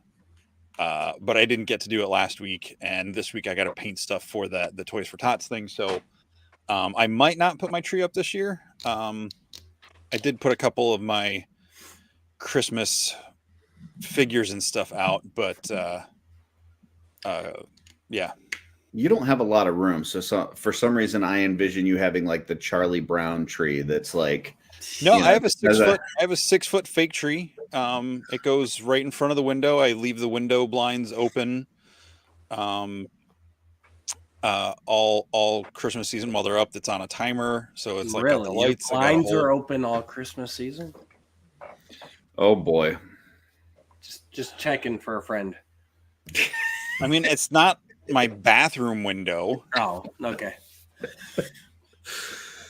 All right. But yeah, I got all sorts of stuff from when I was a kid. I usually get a new ornament each year. So this year it's just hanging off my shelves around my TV. I got the Ahsoka Pop ornament just because nice. I thought that was, kind of fun. Last year I got the Jurassic Park VHS seeing, even though it didn't come in a clamshell, the box was the ornament was a clamshell, but I was like, it's fine. It's fun. But yeah, I'm depends on how painting goes this weekend. I might get to it this weekend, but we'll see. Cool. Sean? I think we're going to do ours tomorrow or this weekend at some point. We don't do the right, like I think my wife actually was going, okay, on Friday we're going for the tree, and I'm like, I don't see that happening, because she's gonna blow the roof off the joint with Thanksgiving, and then she's gonna want to take a day or so. And I was right. That's kind of how you got to recover. Exactly. But yeah, we usually there used to be a place that they did the whole, they go out and cut your tree and all that stuff. We used to go there, but then they stopped doing Christmas trees a couple years ago. So then we just go down the street a little bit. There's like a little Boy Scout group that has trees in front of the one church, and we just give them the money and give them the support. And then I know for my kids, the one thing that absolutely they love is my mom got us. My mom always likes getting the Hallmark ornaments and all that. Yeah. She'll gift those to us. And the one thing she did, because my wife loves The Nightmare Before Christmas, is she got ones that interact with each other from Hallmark. So basically, if you have Jack and all the characters, you can actually have them act out the movie and light up different parts of the tree where they are and tell the story of the movie and do the songs and all that. It would be like a half hour worth of this thing playing. And my kids, honestly, we'd shut all the lights off and my kids would sit in front of the tree and just watch it and be so quiet and attentive that it became like a tradition over the last few years. Like, okay, here's the moment. Shut everything up. Turn off the lights. The kids are going to watch this. This is great. So, but yeah. Hello, Eric. You are welcome. And I find it funny that the minute I said Nightmare Before Christmas, Matt ran away. No, we did a I can't remember. We either did a trade or a sale or something. And gotcha. I think he got his stuff yesterday or today. Oh, thanks, Anthony. Right when I sat down, he said that. That's speaking of getting stuff in the mail. You were talking about getting your stuff to paint for the raffle and stuff. So, I told you that I didn't get my stuff on Wednesday, and I was hoping that it would show up today. And it said that it was supposed to show up today. But USPS, I'm looking at the tracking. Len sends it from New Jersey. It shows it went from New Jersey to St. Louis, which is like 20 minutes from me. And then it went down to New Orleans. Sure. As you do. Right. Like I'm 20 minutes from St. Louis, but somehow it ended up in New Orleans. So, and like today it was like, it's in New Orleans, but it's scheduled to be delivered tonight by 9 p.m. I'm like, there's no way it's going to be delivered at 9 p.m. if it's in fucking New Orleans. It's going to be delivered to you by Will White. Yeah. That's what's going to So I don't know if my package will get to me or when it'll get to me or when I'll be able to paint it. But once it gets here, I will start working on that. So, yeah, gotta love it. Well, I won't mention the name of the movie then, but I will say that there is a certain Christmas movie that me and my family, pretty much as soon as Thanksgiving's over, we start watching, and we will watch it at least 3 3 or 4 times between then and Christmas. Sometimes it probably gets into the double-digit times that we watch it between Thanksgiving and Christmas. Nice. It's just one of those that we absolutely love and watch over and over again. So, And if you'd like to find out the identity of this movie, stay tuned to the next thrilling episode of I think OffWorld. no. I think because it's part of his Thanksgiving Day tradition, he can at least name drop that movie. But next episode we will be doing our top 5 Christmas movies. okay. So Well, that movie for us is Scrooged. It's just Knew it. I like- was gonna say. my kids, like, we've named pets after characters in the movie. We like can, you know, my kids can quote the entire movie backwards and forward, and yeah, we absolutely love it. So we start watching it, you know, basically right after Thanksgiving, and we will do it all the way up until Christmas, and then on Christmas Day, like after we open presents, we will play it, and we just play it in the background while everybody's like putting together their toys or electronics or whatever that it is that they got. So that is like our main family tradition. So Cool. yeah, beautiful. What else we got? We want to do the Have You Ever? We want to go to This Week in Theaters. up to you. Why don't Do we this week. Go we to do This Week in do Theaters? theaters. Okay. It's Am just I gonna- rolling dice or do you have a wheel? No, I've got a wheel. I've got a wheel. Oh, he's got a wheel now. Yeah. Really safe today. Well, not a wheel, but a number generator. You said it was a wheel. If the Yeah, wheel it's doesn't not a- pop up on the screen, I'm gonna be Not ticked. Not a wheel. Sorry. To 2010, and let me share my screen. Now, I will say we found out from the last couple times that we've done this that this time of year the movies are pretty shitty. So just Hey, be prepared that You we're got probably gonna that. have. You have those areas. No, parts There's of the year. usually Thanksgiving week, there's usually some major family movies get dropped. Okay. Well, we just rolled a 1986. So let me remove this and Transformers the movie. That's what I was hoping for, but we're a little too late in the year. I was gonna say that would have been summer, right? That was August. that's summer. Yes, that was a joke. oh, But I would have loved I'm that. sorry that we were at- actually at, discussing. Thanksgiving or Christmas. let's see, 1986, and we are looking for November 24th. All right, here we go. Number 1, Crocodile Dundee. Then we've got Star Trek 4, The Voyage Home, American Tail, Song of the South. I don't which think you can mention that. You know what that is. I have no idea what that is. That's the Disney movie that's banned now with Uncle Remus and Brer Rabbit, Brer Fox, and everything. I did not know what that was, and I didn't know that it was banned. Yeah, it's a black plantation worker, Uncle Remus, Oh, gotcha. tells 2 little white kids stories in folklore. We got Firewalker. I'm not sure what that is either. Pair of How can it be Adventures. all 4 of those cultures? Treasure. I don't know. Color of Money. It's the 80s. You just lumped them all together. Then we've got Soul Man, which is another movie you couldn't do now. Yeah.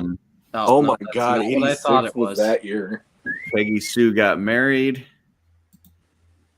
And The Wraith.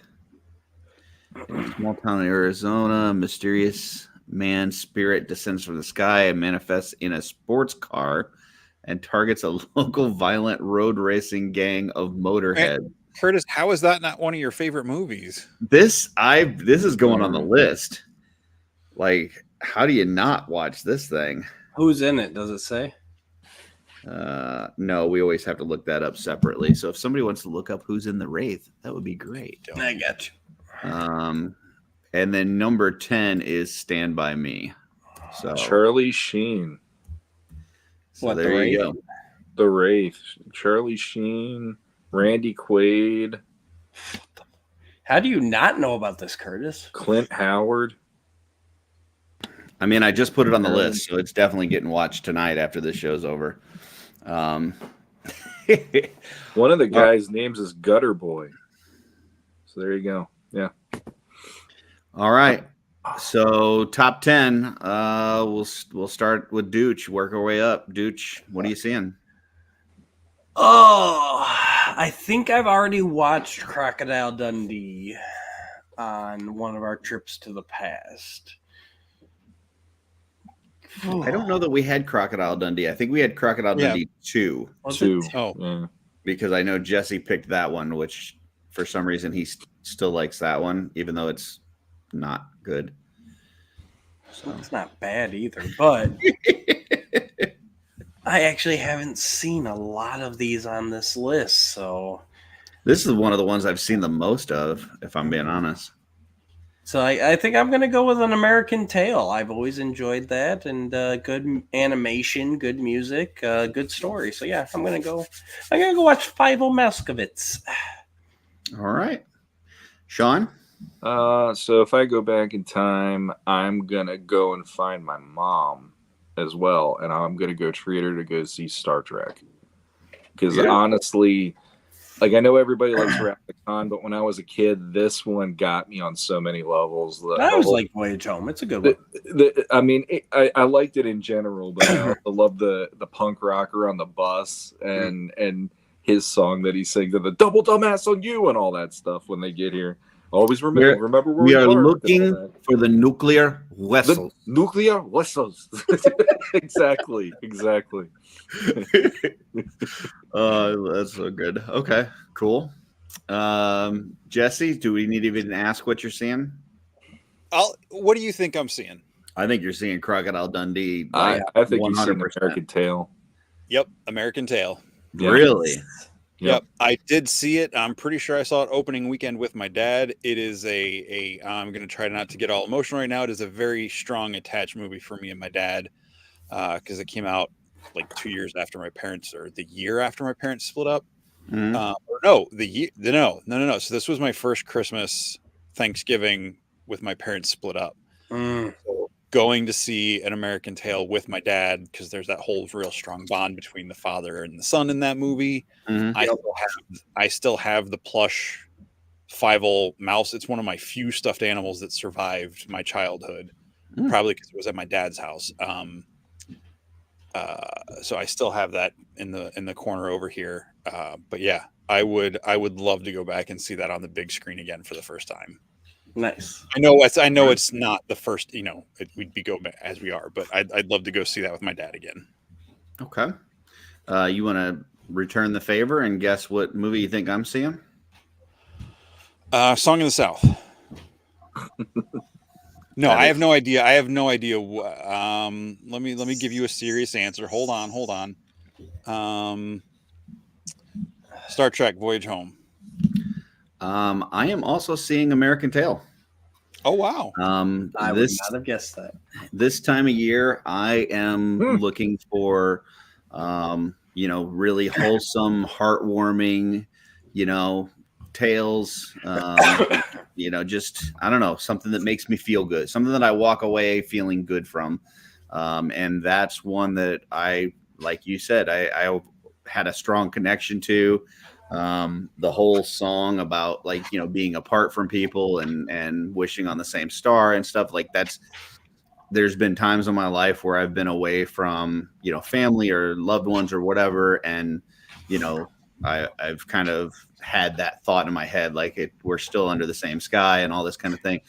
Yeah, I just got a strong attachment to it. Great animation, great story, great songs. So yeah, I'm going with you and the Dooch, and we're gonna go watch American Tail. So I like it. Okay, I'll hold the popcorn. there you go. Okay. you guys can share the popcorn. I don't want any of that garbage. Anthony is correct, I believe. I don't think any of my plushes survived. Don't know. Your what that's adolescent era. Yeah. Do not elaborate on that ever. I don't have any of them anymore. All right. So that was Why this does your weekend. mind always go dirty, Jesse? I said don't elaborate on it. I just Mhm, mhm. Get your mind out the gutter, son. Are we ready for the have you ever or I we can't gotta get do out it. of the gutter when that's where your mind lives, and I have to be there to be able to relate. Jesse, what was our have you ever? Have you ever? Ever? Was The Power of One, That's the 1992 power movie? of one. No. Oh, I knew you were gonna do it too. I was This has ready been for the it. joke in our private message Uh. all week. He just keeps doing this. Starring Stephen Jet Li. Dorff, Armin Mueller-Stahl, Morgan Freeman, and other people. It is a movie I saw. So this came out in '92. So I would have seen this somewhere between 12 to 13 years old.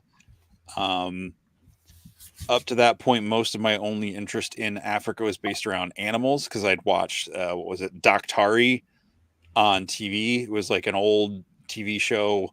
It was reruns at the time. It was on around the same time like Gilligan's Island came on before or after it and that sort of stuff. And it was one of the first things that really got me invested in the people and like the stories of Africa and everything, specifically South Africa. And of course, 92. So this was what, right after, wasn't it 91 or 90? Somewhere in there was when like apartheid was coming to an end. And this movie is about like the beginning of apartheid in South Africa. So, yeah. It's a very important movie to me, very impactful. I did not realize Curtis expected me to give him a fun family holiday movie when I made this pitch. Whoa! Don't be throwing out. I'll have my let own the review. man speak for Yeah. himself. I mean, I can pull up the Met. He's like, "Don't you know how to laugh?" That could have been in reference to anything. But that's all it is. So that was my have you ever. We threw in at the end, and this was what I wanted to watch. Well, not what I wanted to watch. This is what we would have watched at at the end of Legion's Con. But fortunately, we all had better decisions made and did not do that. So and it turned out amazing, and I think is now a yearly tradition of us closing out Legion's Con with an OffWorld because that was just awesome. It was great. But okay, who wants to start? Well, first of all, had anybody seen? I know I hadn't seen this. Had Dooch or Sean? Had you guys seen this movie beforehand?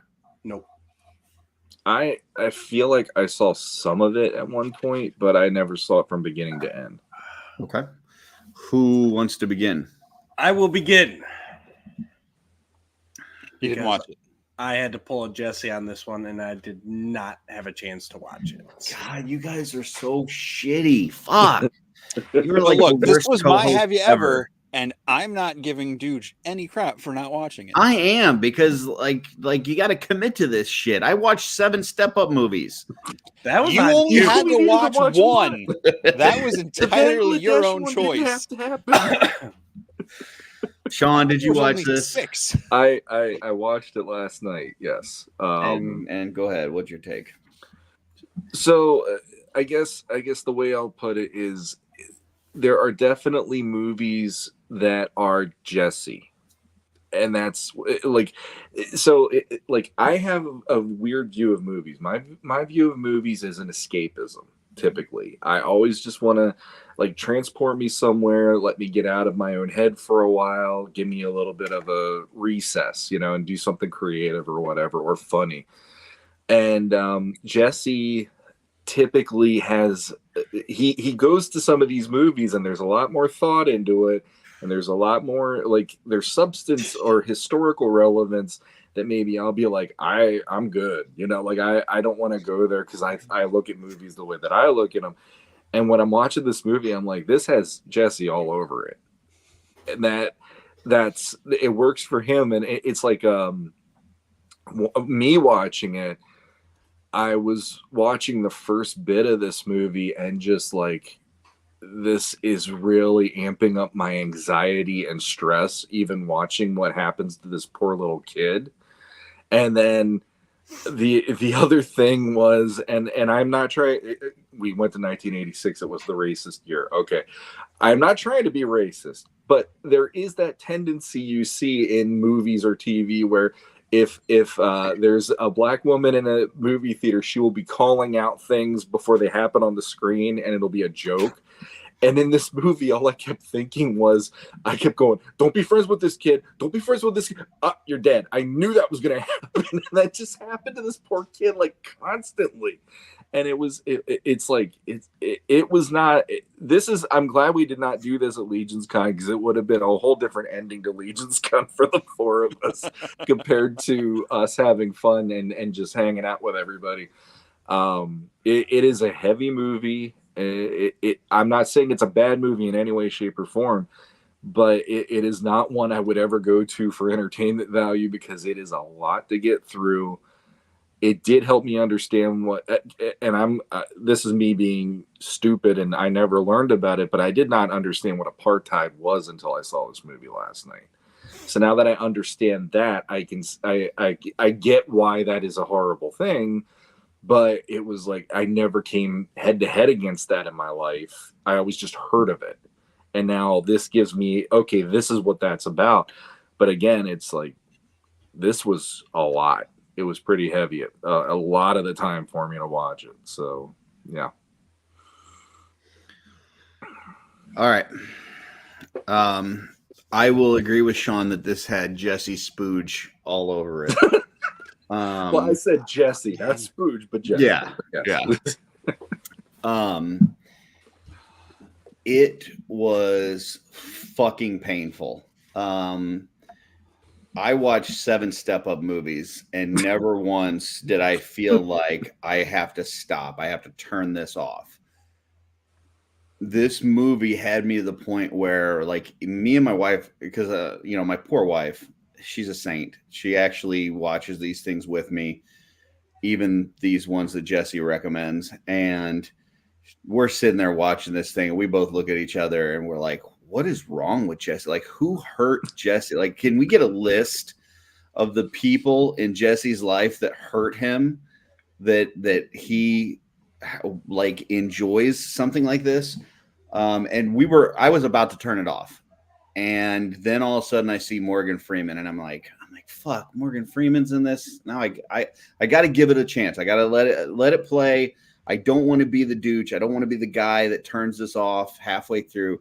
I'm going to, so I keep watching because of Morgan Freeman. Well, then of course he fucking dies, because everybody in this kid's life dies. He gets pissed on. He gets, it was the most depressing, terrible fucking movie that I've ever seen in my life. And on top of that, it's like right after we leave the super high of Legion's Con, and like I'm trying to keep the blues away. I'm trying to keep the Legion's Con blues away. And I'm in like holiday spirit mode. Like I want American Tail. I want like movies that make me feel good when I get done watching it. And I'm watching this thing like ready to just take a bottle of pills or something. I don't know. It was fucking painful. It starts out the kid's dad dies before he's even born. Then his mom dies. Then he goes to a school and he's ostracized because he's different from all the other kids.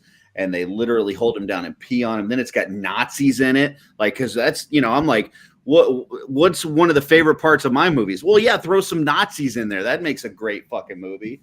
So then you got that. Then you have him being like the white savior to like these black people. Like they're looking up to him like he's a god or something. Like that's just terrible. That would never fucking play today. And then, Morgan Freeman kind of takes him under his wing. Well, of course he's got to get fucking killed, because anybody close to this kid has to get fucking murdered.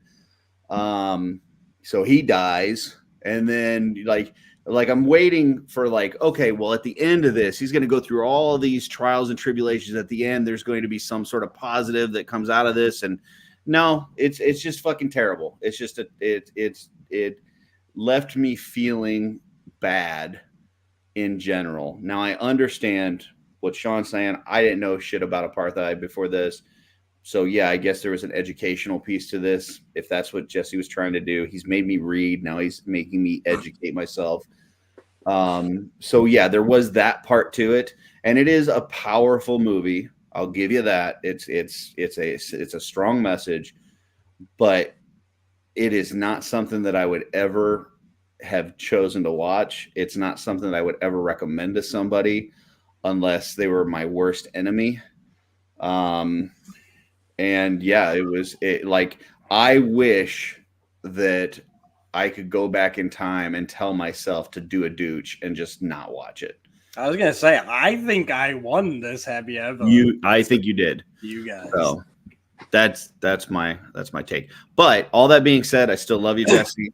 Just terrible fucking movie. So was this like produced by Oprah Winfrey? Because no, the director was actually the director of Rocky, which that surprised the heck out of me when I found that out. But I mean, it really is like, and I mean, I think Curtis has a very, he's got a heavier take of what I was talking about. But yeah, it really is. It's this story of this kid's life, and it's like there is a part like Trevor's saying, you know, you watch it and you're like, thank God this was not how I was. This is not what I grew up through. And I mean, there's times in history where it's like, would I want to have grown up through World War II? Probably not, because there's a lot of crap that happened. Because you said you like to like immerse yourself in. That's the same way I am. So yes, I went through this. I went through this in the movie. Yeah. Like, I'm living in that world. Like, I totally envelop myself in whatever that I'm watching or doing, and it was fucking painful. It was terrible. Like. It was. I felt terrible throughout it. It's kind of there's series that I've watched that I've had that way. Like Breaking Bad's one of those where it's like I watch it and it's like, yeah, it's well done. It's got a lot of good stuff. I actually enjoy I like the series, but I walk away from each episode that I watch, and especially when you finish the series, just feeling shitty. Like, it's just it's not a feel good thing. So it's, you know, once again, it was very difficult, but I hear what you're saying though. The hardest thing about the movie for me is you started out with the poor kid and what he goes through, and that sets the stage. Like, if they would have had it where he recounted his life from when he was in school and it's just Steven Dorff through the whole movie, and you have snippets instead, it might have been a lot less harder for me to swallow that and just follow what he's doing in the last half of the movie, you know, and just have that be the main point of it. But there's things about what he went through that add up to needing to be at that point of the movie. So there's like, I can't think of a way of telling this differently that wouldn't have been something to make me get anxiety and all that, because like when I watched the beginning of that movie, my son is close to the age of the poor kid that went through everything. So in my own mind, even I was trying not to do this, but it's like when I looked at that kid, he looked enough like my son. And then to see how he's treated in that, it made me enraged trying to watch this movie. It triggered me on levels I didn't realize how much it would trigger me. Because like the minute that the big Nazi kid takes him into the shower room and they all start peeing, I'm like, fuck those guys. Like, if I was there, I'd fucking like knife those guys for treating that kid. Or when he hangs them and is like, yeah, he's ready when they hang his chicken, which is given to him by like one of the tribal spiritual doctors, the doctors, whatever, and the chicken's there to help him feel better because he's going through all this trauma at the boarding school, and the chicken's there to protect him and I forgot that do like a spirit guide of sorts. And then they kill the chicken right in front of the kid, and then the kid retaliates, and then the kid gets strung up right after the chicken gets killed, and then they freaking like throw rocks at the kid. Again, like, I would have killed every kid in that entire building to save that one kid, because that was like, you kids are just lost. You kids are like, I don't know if you'll ever be found again. And, you know, it's like the poor kid, he literally is the only English kid at a school where everybody there is not English, and they look at the English as being the invaders, right, and the persecutors for their people. I get that. Again, apartheid lesson. I learned that from this scene. But that little kid who's 6 or 7 years old going through this is not your problem. So the fact that these bigger kids look at this kid as you're the reason of all, it's like that kid wasn't even born when you went through that, you fucking idiot. You know, like the amount of that. I think that's the thing for me is the amount. One six shooter murder was on my list of things I didn't think I'd hear today. And 1-6 shooter brings up a lot of good points. You know, people should learn about this, things that happen in the world. Here's what I'll say about that, dude. Because yes, there is a historical, thing about this that you could have done, but to tell the story of apartheid from the vantage point of a white person going through it does not have the same impact as if they were telling the story from a black person's point of view going through it. So it didn't have that same sort of impact, in my opinion.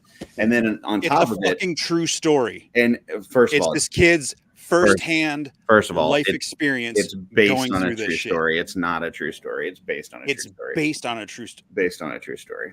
All I was gonna say, and I did not actually watch the movie, but like,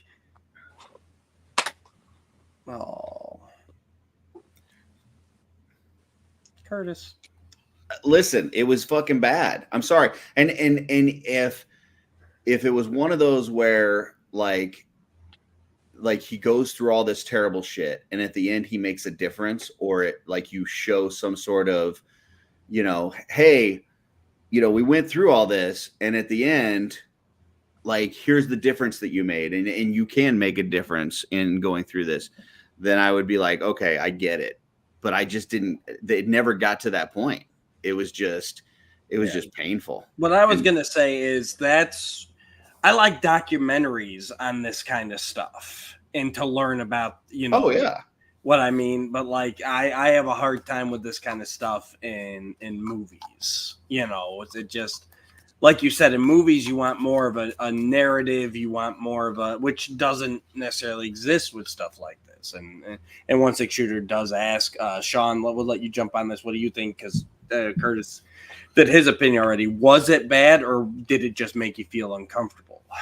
It was not bad. It made me uncomfortable because when you are in a situation where you're seeing someone who can't protect themselves, like a little kid in that situation, for me, it like I said, it's triggering as hell being a parent. And there are movies that they make them in order to. I mean, even Saving Private Ryan can be depending on what part you're watching. I mean, there's definitely there's moments in any movie that has a historical background that you're just sitting there going, holy shit, like. And this is a dramatized version of what might have happened. Who knows what they would have done in real life or whatever. So in that way, it's like, I can't say it's bad because it made its point. It made its point of showing this kid's life and everything. But I really there got to be a point in the movie where I'm like, I hope this kid doesn't get close to this person or that person, because it seemed like every time that happened, then they're killed in like a scene or two later. And I think it did show, this poor kid, even growing up, I'll say kid, because, he's still in like high school by the end of the movie. It's like he had like so much taken from him because of what he went through with his life and everything. So, yeah. I will say it was, and like I said before, it was a powerful movie. It made you feel certain things. But it was also a bad movie. Like, it had no point to it. There was no, at no point did there feel like there was any direction. It was weird that they changed narrators throughout the movie. Like when they're showing him as a child, the narrator is the child's voice. When they show him as a teenager, the narrator's the teenage voice. But he's telling it from the vantage of he's telling his life story, like towards the end of his life, like he's recounting his life. So it should have been like the old voice throughout the whole thing narrating. So that was really jarring. And then, like I said, it just never went anywhere. Like, it's just like basically a life of terrible tragedies and losing a bunch of things and never really going anywhere or accomplishing anything. And, you know, it's not a good movie. It's not just that it makes you feel uncomfortable. I've watched movies that have made me feel uncomfortable, but I loved, like the movie Seven. It's a good one. I love the movie Seven, but it definitely makes me feel uncomfortable, but it's a good movie. This was, in my opinion, this was not a good movie. And it definitely wasn't a movie that, that was timely for this, for I think for what we were going through right now, just coming back from Legions kind of stuff. But that being said, like, we don't have to all like the same things. So, you know, I like Mullet Superman. So I like eating raw potatoes, you know, so we don't have to like the same things. And I wish Jesse would have stayed on so that we could, you know, talk about that part. But it is. Well, I think watching this in a hotel room together would have been fucking brutal. This would have been brutal to end Legions Con. Like, can you imagine if we had ended Legions Con in a hotel room, the four of us watching this? Oh, no, and I agree, Trevor. Everyone doesn't get a happy ending, and I wish Jesse had stayed on because I'd like to hear his side of this because I know it's impacted him very, very much so. And I'm disappointed now that I didn't get a chance to see it, so I really can't weigh in much here. But I mean, for those of you that feel like I may be too harsh, Trevor, Dooch, watch the movie. Watch the movie and let's see what your thoughts are on it. I highly encourage you to check it out and let us know if you think that I was being too harsh. Prince Collections, it was The Power of One. And it is available on YouTube, free with ads, the whole thing. That's how I watched it last night, yeah.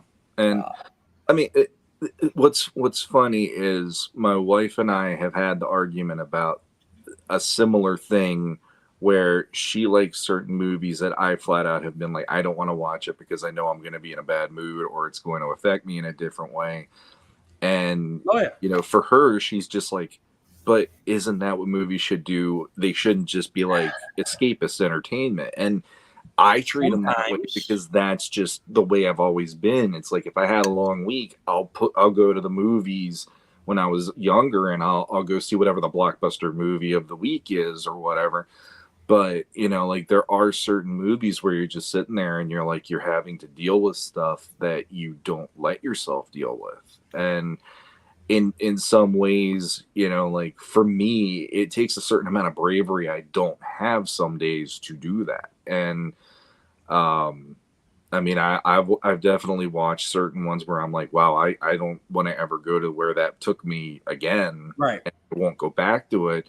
But that's why, like, Curtis saying that it's bad, I cannot say it's bad because the thing that I took from it was, you know, like this is the beginning of this guy understanding what his role in the world is by the end of it, because he's seen enough of what the life is that he's grown accustomed to and what he's grown up with to know he needs to affect change. Now, in order to affect that change, there's a whole different movie they need to show. This is the beginning of that change. Him, and the one thing I appreciated is they didn't make him like the white savior. What they did was they showed here's somebody who he could bridge the gap between the tribes because he grew up with the African nanny and he grew up in that kind of a culture. So he understood what the communication there. So he wasn't doing it saying, I'm going to save you and I'm going to do this and it's because of me. He was just doing that so they could understand what others are saying in the authorities in the area so that they're able to better know how to protect themselves and how to defend themselves or communicate even, because some of those guys are just in it because, hey, it's a black person. I'm just going to beat the living bejesus out of them because this is how it works in the government. And but there's also a part of it where the tribes are looking at him as a white savior, and there's like this legend that they have that this guy, this white person is going to come and kind of help unite the tribes and stuff, and they're looking at him in this vein. And it's this guy telling his own story. So this guy is telling this story. He wrote that book that Jesse was showing, and this movie is this guy saying, oh, these people were looking to me as the person that was going to unite their tribes and be the one that helps them. Like, it felt very, look at me, I'm a good person, when all these other people around me are not good people. Being that it's told about him by him. So that was my thoughts. But and we do have Trevor saying that the book is apparently better, and I agree. Books usually are, because you can get a lot more substance in there. I think the biggest thing here is like, this definitely sounds like the type of movie that you have to be in that zone for. Like, it's not just a popcorn flick. So I'm actually kind of we've come around here where I am very intrigued to check out this movie. I think knowing a little bit about it going in definitely would put your mind in the right space, right? To appreciate it more. And it's obviously something that I don't know much about this period in history and everything, and but I'm also glad that I didn't just like throw it on randomly. You know what I mean? Just without any warning. So I'd really like to hear what Jesse had to think. Hopefully he'll jump back in with us. He's here. But well, I was going to leave that decision up to him if he wanted to come with us. But yeah, definitely sounds interesting, and I might actually check out the book rather than the movie, honestly, and go from there. I mean, some people like raw potatoes, so they're fucking idiots. You know, different strokes, man. Different strokes. So we definitely had the while you were gone there, Jesse. We got into the meat of it a little bit, the uncomfortableness of the material, and whether it's necessarily a bad movie or not. Definitely some heavy hitting subjects here. I know you held up the book, which Trevor was just talking to us about. Obviously, you've read the book, you've watched the movie. Book's better, I assume. Book is better. Book is very different. I would definitely not recommend reading the book before watching the movie, because reading the book changed not how I feel about the movie. It cheapened the movie. The movie feels a little bit cheaper compared to the actual book, because the movie is definitely more dramatized, Hollywoodized. I'm not saying that the movie's pulling punches, but there's extra stuff in there that's not part of the book. Gotcha. And the whole white savior thing of it is a little less. It's definitely, it's been a while since I've read the book, but it's definitely not as much a part of the story as it is in the movie, if even at all. But yeah, you said you watched this movie when it first came out, like back in '92. Well, I think my mom rented it or something. Someone rented it on VHS, and we watched it. And but you were young. I mean, this came out in '92, so I was 12 until July, and then 13 through the rest of the year. So, I mean, I can definitely see how this would have an impact on you, like at that age and everything. It's definitely not a movie I ever just pop on and just like throw on and sit down. And if I ate popcorn, it's not just like a fun movie to have a good time at. Like, it's a movie that makes me feel clearly very deep, powerful things. Sorry, I was getting so worked up in my head. I had to go away for a few minutes. But it's I mean, I remember I got the CD not long after I saw the movie, or I guess it would have been a year or two later when I got my first CD player. I remember going on like bus trips with a youth group. We went to like Pittsburgh, so 2/3 away across the crap hole that is Pennsylvania's turnpikes, to Pittsburgh to go to one of the malls out there for some reason around this time of year. And like, I just wasn't wasn't in a good mood. Like the kids that were there, like I wasn't really connecting with my friends that were on the trip that day. So I just listened to the soundtrack like the whole way there and back. You know, and it's mostly, I mean, it's Hans Zimmer score. It's mostly, you know, like African vocalists and stuff. Like the one English language song on there, I've deleted that from my playlist now. Like I'd always have to like program the CD player to skip that song at night when I would listen to it if I went to bed and stuff. But yeah, I guess this movie came out, and you know, apartheid still wasn't over. It was in the process of ending when this movie came out. You know, and it was just it's definitely not like a fun, like lift you up, feel good movie. I think, you know, when you get to the end, and you know what the whole point of the movie is, that like one person can make a difference, and you know, like not that you would have known this, but the part of the reason I attached so strongly to this movie is like I felt like PK growing up. I mean, Sean knew my stepdad. It wasn't, I mean, he wasn't a Nazi. He wasn't like peeing on me in the corner and like stringing up my pet chicken to die from the rafters or anything like that. But it was one of those movies that I felt like a kindred spirit to the main character and what they were going through in my own way. And,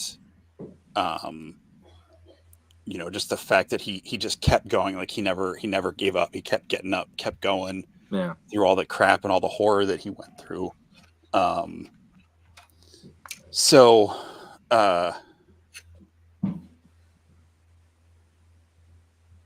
yeah, like the whole love story is not in the book. I don't even know if they ever talk about him having a love interest in the book at all.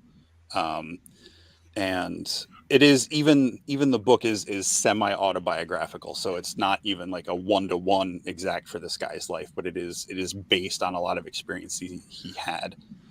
And just the whole thing about like people just hating people because they're different, or you know, like you were saying, he wasn't even born for the Afrikaans kids to hate him because he was English, but because he was English. It's like reminds me of that scene in Kingdom of Heaven where they go off about all you know, like everybody was holding grudges around Jerusalem for things that happened like hundreds of years before anybody who was there was actually born.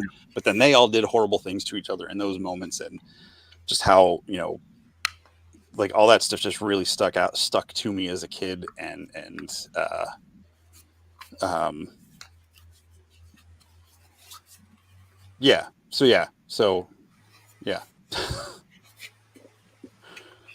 No, it's important to know about this stuff, and I'm intrigued now.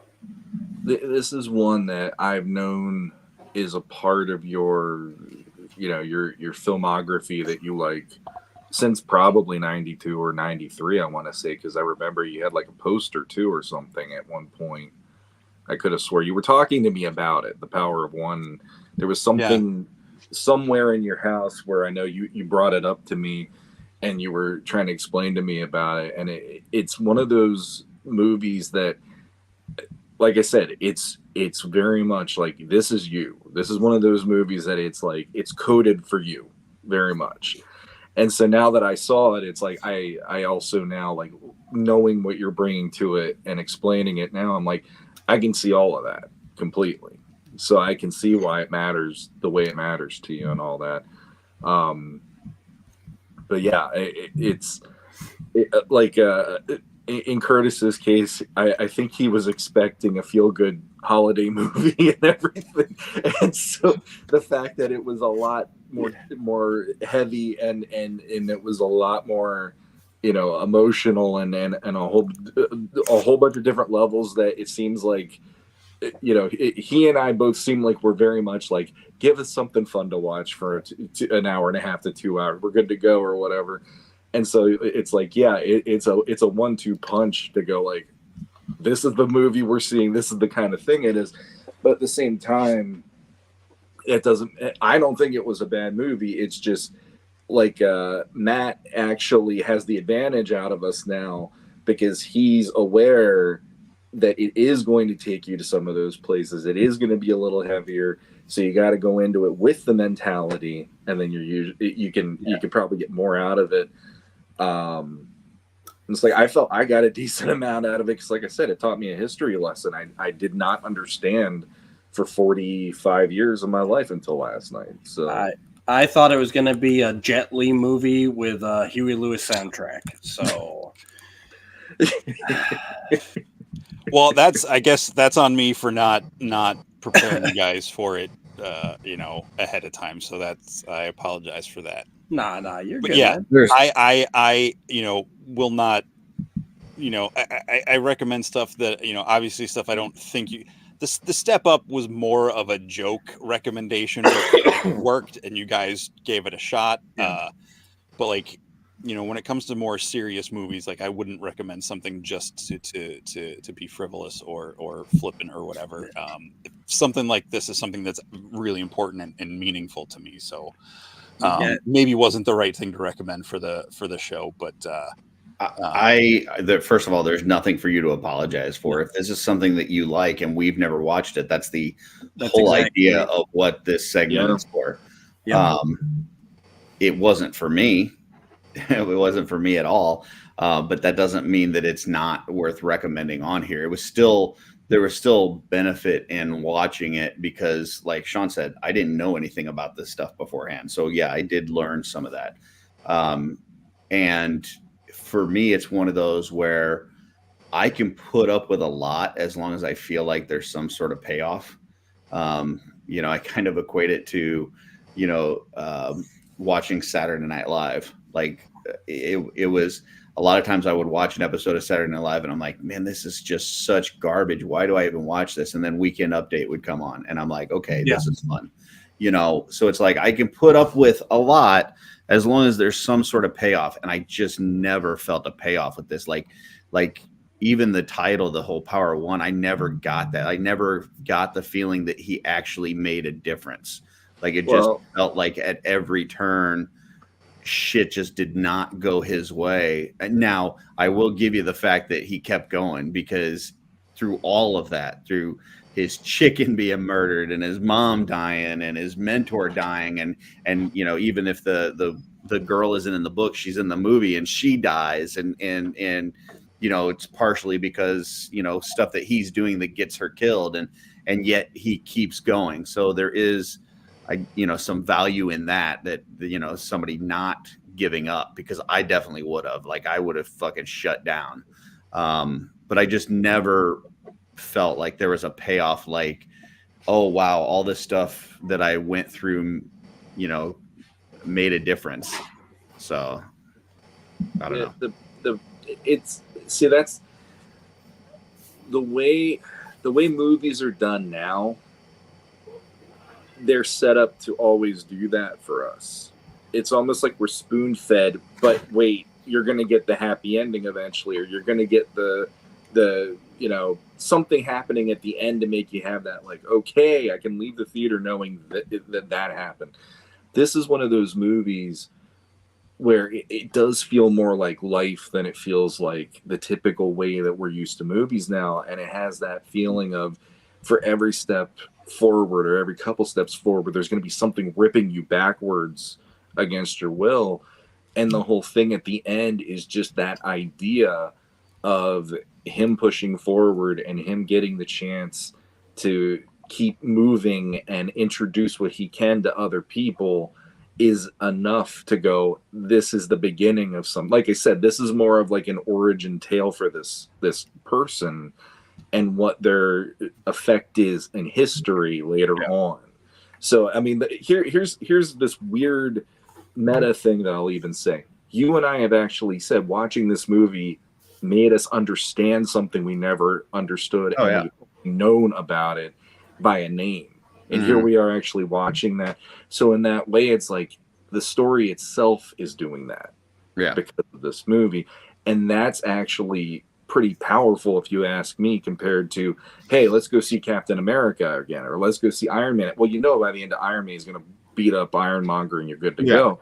This is a movie where it takes you on that ride, and it's an experience that makes you go, that was unsettling, but by the end of it, it's the story that's really what mattered about this story. It's not just the good guy could punch Hitler in the face 50 times or whatever. You know, it's to me, it was one of those that it kind of lingered with me too, where it was just like I just felt bad for like the next day or so. Like it just, you know, and I understand there's some power to that, and so like I don't regret. I shouldn't have said earlier that I'd go back and tell myself not to watch it, because I don't regret watching it, because it was a powerful movie and it had a message, and I'm glad that I learned something I didn't know. That being said, I'll never watch it again.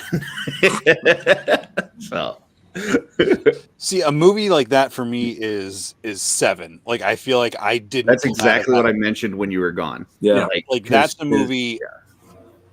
Like that ends.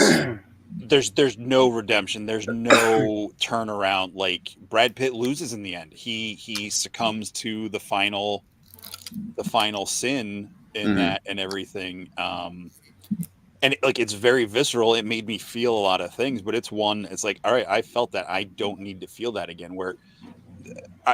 And everybody can take different things away from movies. And but again, for me, a lot of this, like the fact that the movie ends, sorry, spoiler alert, with him walking down the road, you know, he's going on to the next thing. It's like, all right, he's going to keep going. He's going to keep trying to do good things and make a difference. It reminds me of that story. I heard it mostly at church, so I don't know if you guys have all heard this one or not. You know, there's like the guy on the beach, the storm had come in, and there's like thousands of starfish on the beach, and the guy's like, he just keeps tossing one at a time, throwing starfish back out into the water, and someone comes up to him, he's like, what are you doing? He's like, oh, I'm trying to help the starfish. And he's like, yeah, but you're never going to get all of them, you know, you're not making any difference. And he picks one up, throws it back into the ocean. He's like, I made a difference for that one. And so for me, this movie does that kind of thing, like the keep going. You know, and again, as a kid, the things going on with my stepdad, it was one of those things that like kept me. I was like, well, if this guy can keep going through what he's going through with these Nazi assholes and all the people in his life dying, I was like, I can put up with my stepdad doing the stuff he's doing. And, you know, sorry to get super real, but like that was why this movie landed so much for me. You know, Joe's mentioning Sucker Punch. That movie made me feel a lot of things, bad things too. But I feel like that movie was abusing the subject of what it was trying to me, the message about, to make its message. It was like, don't abuse young women, but we're going to spend this entire movie abusing young women to make the point. Yeah, the thing that I guess really stuck with me on this one, the thing that really bothered me about this movie was it felt like everybody that he was quote unquote trying to help, every time that he was trying to make a difference, it almost made the situation worse. Like everybody that he tried to help either got killed or got the shit kicked out of them. And it's like it almost sends the message of, to me, like what I was getting watching it was, why even try? Because everything that you try, you're just making it worse. It's like, you know, why did you make this potato into fries or a baked potato? You should have just ate it as a raw potato, because everything you're doing is just making it worse. So that was the part that was really rough for me, was like, yeah, this guy keeps going. Yeah, he keeps trying things, and he keeps trying to be a good person. He tries to, you know, look at everybody, treat everybody equally and all this and that. But by doing that, he's like causing trouble for them, and he's causing trouble for himself, and he's causing trouble for his loved ones. And he never, there's never a payoff. And that's where I was relating it to, like you were saying, Seven. Like Seven's a movie that I walk away feeling bad, but I do think it's a good movie. Like like it's one of those that's also very powerful, and it, you know, this and that. But I knew what I was getting into when I went to go watch Seven. This I had no idea. Like I had no clue what this was, and it blindsided me. And yeah, it was rough.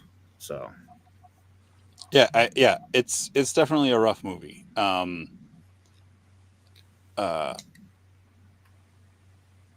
Oh, dang it.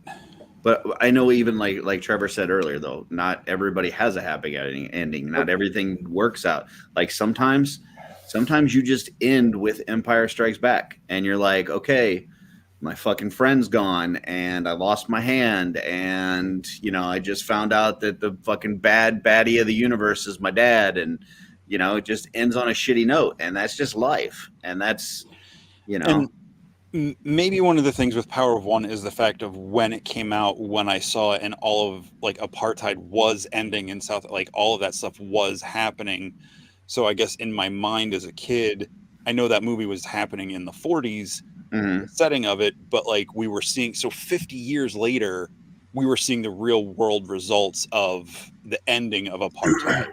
So the payoff to you was what was happening in real life more than it's what kind of was like happening in the movie. Gotcha. That makes sense. It was both. It's like you see, the beginning of something here, but you're seeing it,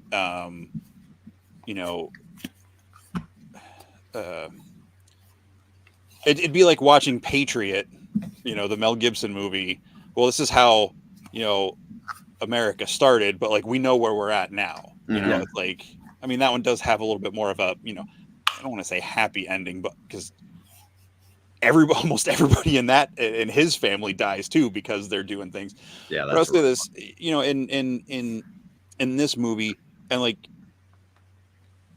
I'm going to talk about it. Having gone to South Africa a couple times, even 10 years ago, there were still people there.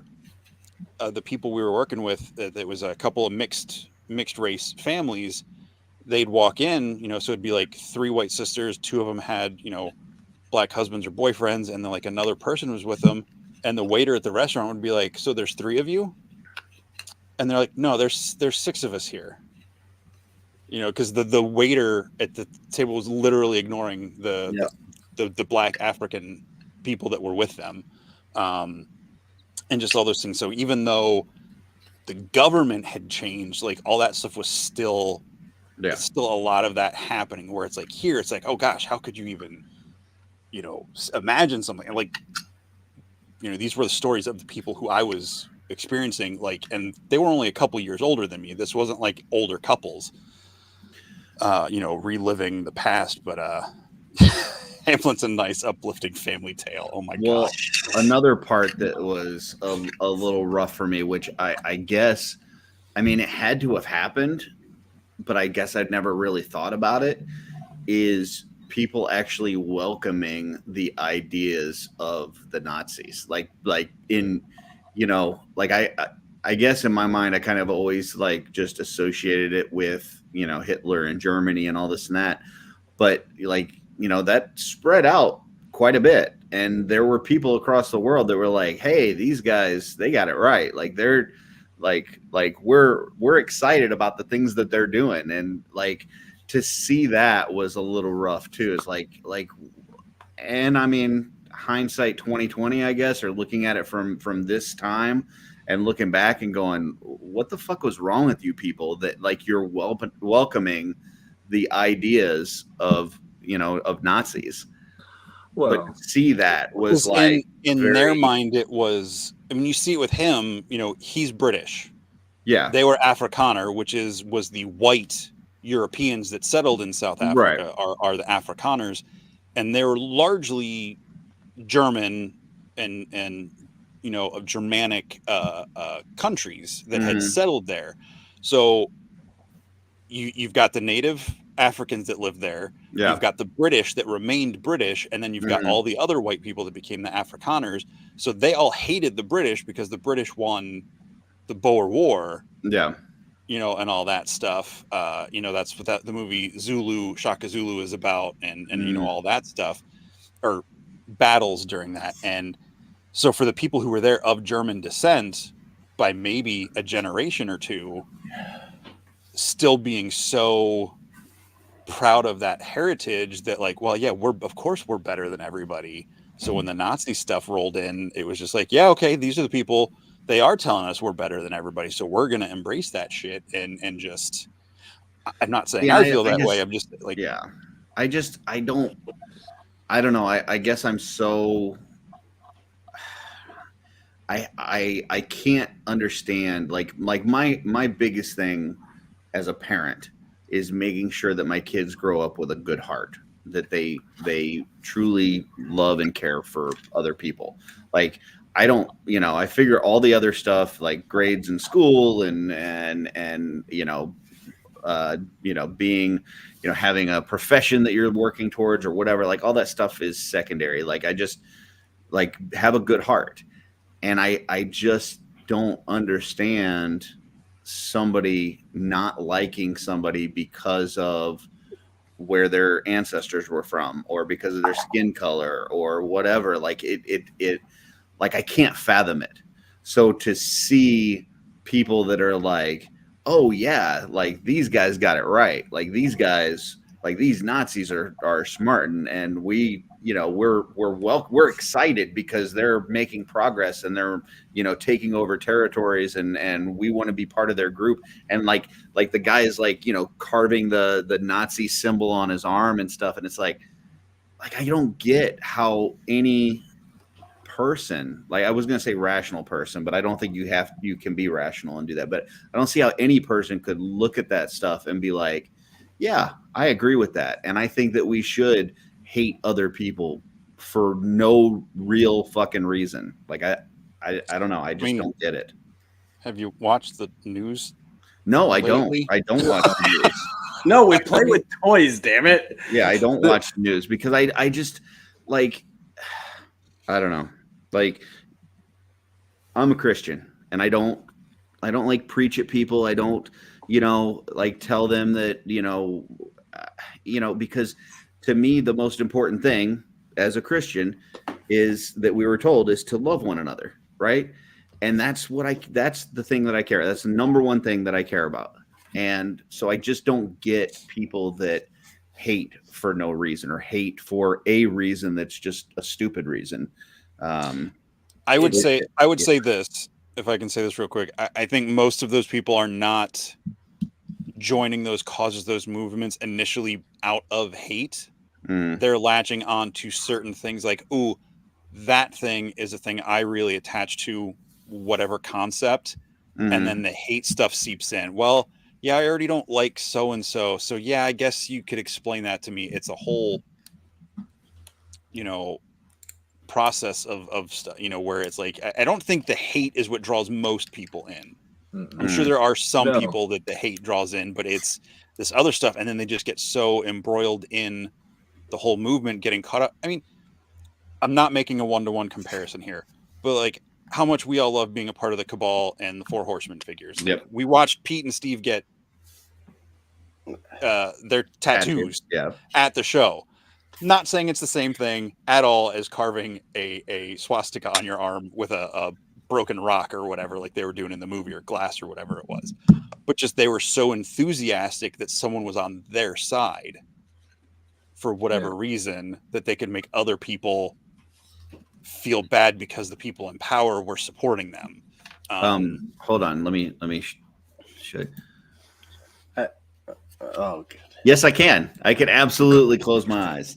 So, I'm sorry. It's not that I'm acting ignorant that there's hate in the world. I'm not. I understand that there's hate in the world, but I'm not going to obsess about it. I'm not going to focus on that. I'm going to try to live my life focusing on what's good. I'm going to live my life enjoying each day, and I'm going to live my life caring and loving people. So that's your power of one. There's that, and then there's also the idea. Name of the movie. It all worked. It happened, and it happened by the guy who didn't even watch it, giving you the ending of the movie. See that? But looking at it from what you're saying, though, Curtis, like, in all honesty, I know you've had your ups and downs in your life, and you've had things. I'm sure you've had things that have brought you down. There's things that have brought you back up again, and all that kind of stuff.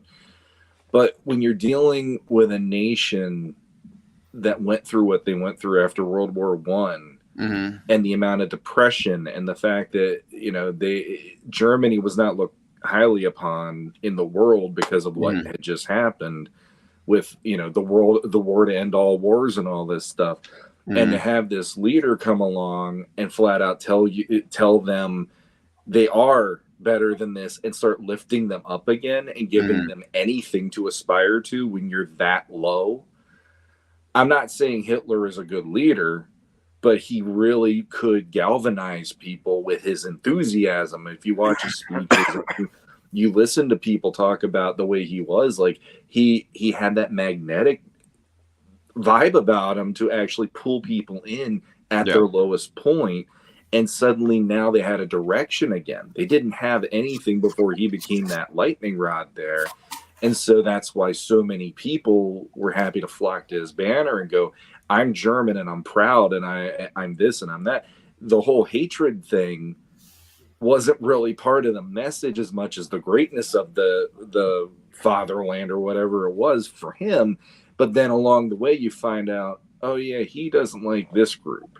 And so these people are getting is taken away in they, trains now and things. What you're saying is they didn't feel like they were oppressing others.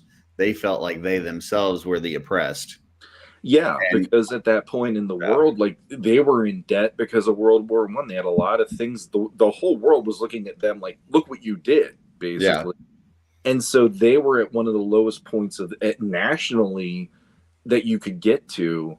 And then they managed 30 years later to turn it around and go, we're going to double down on that, hold our beer, because we're going to do some really messed up shit that now is going to be like World War I's nothing compared to what we're going to pull in the 30s and 40s with what we do here. And that's because a madman managed to get a microphone and coerce people at their lowest point to rise up and become something greater, quote unquote greater. And if it marginalized all these different, you know, ethnicities and all these different, you know, factions of people in their society, it made them feel better that, hey, we're rising at least. But at the end of the day, it like what the kid did in this movie and trying to unite is a hell of a lot better version than what Hitler was promoting, which I like that they did that in the movie where they were showing that wasn't the way.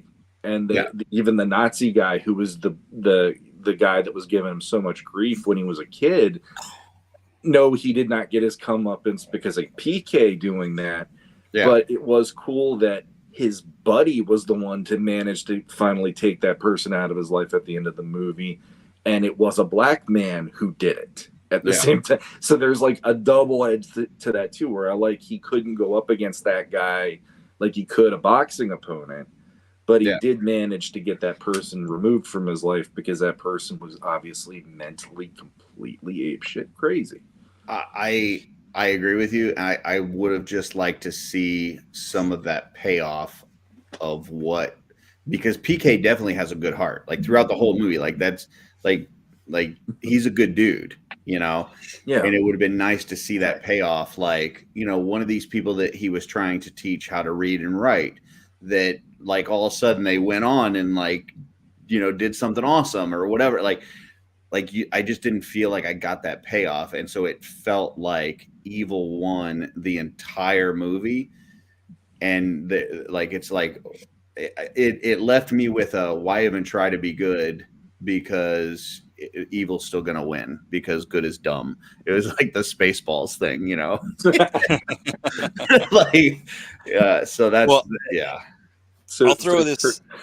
Curtis wishes that they would like swing their Schwartzes around at the end of the movie. And don't worry. Here you go, Joe. We're getting there. We'll swing it back around. But I'll say this one more thing. Like, you know, obviously we're looking back on that time, and I know you know this, but like the Nazis didn't. They stood for what they stood for then, but like to the world at large, I don't think what Nazism represented at the time was as widely known about the concentration camps and all the horrible stuff. You know, like it wasn't like, oh yeah, like we see, you know, if we see stuff about like skinheads or Aryan Nation or whatever, like on the news today, it's like, oh, we know those guys are bad. Right. Or the motives behind those things are bad. You know, maybe some of the people are just delusional, got the wrong idea, fell in the wrong, whatever. Right. But like, at the time, like the it was probably just a political ideology that most of the world was just seeing as, okay, that's a new party. That's, like in England, they have, what is it? I don't even know what they call their political parties anymore. They're liberal and conservative, but they have different names. Tories and I've never been there. But I know what you mean though. Like one of the shows that I was watching. I don't know if you guys have watched Blinders, but like the last couple seasons of that, like it's set in the time frame where you start seeing like the Nazis kind of working their way into the political, the political areas there, and like it's not seen as a bad thing. Like they're like, oh well, like this is. Like, especially like if you're a union person, if you're a blue collar worker, like you should be with the whatever political party is supporting the Nazis and stuff. So it's just weird to see that because, we have the perspective of, looking at it from years later and going, yeah, that shit was bad and wrong. But to see, that perspective that like people were going, oh, I think this is a good idea and I like it. And these people are for me and they believe things that I believe, and like it's whack, man. It's whack. It is. Mhm. So And they're doing chicken jokes in the chat. the chicken was murdered. Like, listen, like if you like, no, it was. I love. So he eating couldn't have crossed the road. Yeah, I love eating chicken, and I understand that in order to eat chicken, it's got to be killed, and you take it and you chop its head off and whatever. But this chicken was murdered. This chicken was a pet. This chicken had a name. This chicken was hung upside down by Nazis and slingshotted to death. He was murdered. So yes, So he didn't cross the road. No. Okay. He crossed the. Sorry, Nazis. and Trevor, I was thinking more like pre-World War II activities about like the concept of Nazi, like as it was like first hitting the platform. At least that's maybe I'm just remembering. Yeah, like in this movie, like it is very well. At least the take that I got from this movie was this is very early on in like the Nazi idealism forming. So The beginning of the movie was, I think, by the end of the movie, it's like I think it's either right at the beginning of, or I can't remember if they're in World War II. I don't remember the timeline exactly, but yeah. Anyway, no, obviously. Did you just want to World beat War the II fuck out of that one, the kid that kills the chicken, and then later on in the movie when he like turns out to be like, I don't know what the fuck his role was, but he's like an officer or whatever. Daniel Craig. Yeah. Is it? Yeah. Didn't you just want to beat the fuck out of him? Like, yeah. Oh, dude, I was so mad at that dude. I want to get. We'll get to jokes, but like in my child mind, Yappy Birder or whatever his name was, that kid that bullied him. Yeah, that was my stepdad. So like, when he gets his at the end of the movie, it's like, yeah, look at my stepdad sitting on the couch. That's going to be you one day. Oh man. Not literally, not one for one. Just meant. I got you. I'm going to get, I'm going to get through it and keep going. Yes. So. Yeah. Well, and that's another important point too, that like when we watch movies like this is as important as the movie itself. Like the time frame that we're in our lives and what we relate to it, the perspective that we have makes a difference on how we, interpret that movie. So, which, not trying to pick on you, but which if I would have watched, damn it, Cloak and Dagger. Cloak and Dagger. If I would have, if I would have watched, I enjoyed Monster Squad. I'll watch that again. Cloak and Dagger, probably not. But if I had seen that as a kid at the time, I probably would have been more in line with you. I know. I mean, we went off. We had our fun with it. Like it didn't land for me now, just because the way I think about movies now. But as a kid, it probably would have landed differently. Cool. If you would have watched Cloak and Dagger coming off that Legion's Con high, oof. Yeah. I would have had more fun watching Cloak and Dagger with all 4 of you at the same time. I definitely All at the I same think time? I think had Jesse recommended this in say June, I would have probably had a lot different take than coming off of I will Legion's try to Con, keep. I will try to keep my going into the recommendations. holiday season, So- and then I get hit with murder and piss. Like And it was I will just- keep yeah. my Have You Evers more seasonally focused going forward. Any right. movie that requires Curtis So- to think not holiday wise are out until January and exactly right, and I'm going to be happy from now till January 1st. I'm going to be happy. So I even told Hopefully Emil you're I'm still not going to happy make fun after of him. January 1st. Yeah, So for next time, we're going to do Power of One Part 2. there is not. Oh, we're gonna have Thank you you. do the whole review next time. Yeah, we're gonna do a book review Electric of it. Chicken Lou. Who's up next? I think I was. Was I before Jesse? I think it was me and then Jesse, right? Except after C. Because I did Dream Team. I think was the last one we did Yeah, before this. that was Dream Team, and then now this. Then Jesse. So it's Who's got to that be back to me. I guess so. All right. Please, dude, come on. Just What? Joe, I love you, Joe. June. We decided June is the appropriate time of year. yeah. June is the Nazi time. Yes. Oh, have you ever heard the wolf cry to the blue horn moon? We gotta watch Pocahontas. Have you ever asked a grinning bobcat why he grins? Let's go. Yeah, you guys have probably seen this Have you one. ever Whatever, danced it's on with the devil by the top of bell? my mind. It's definitely, I wouldn't say it's one of my top 5 Christmas movies, but it's definitely a Christmas movie. Christmas in my movie. opinion. I'm You gonna just go made Curtis get a with. chubby. Have you ever watched 2005's Just Friends? Yeah. I saw that in the theater.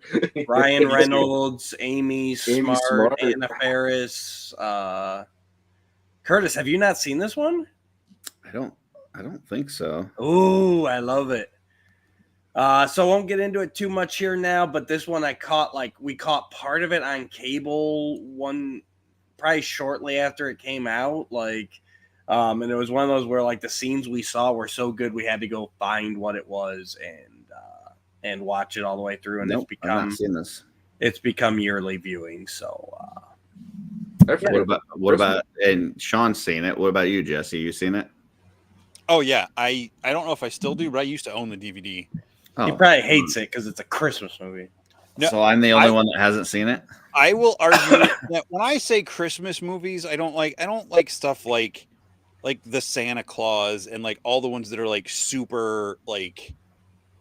Obviously, the Hallmark movies are off the table, but the ones that are just like, I love Elf, but the whole like, oh, Christmas is just in your heart, blah, like, come on. No. Well, we'll get into that next time.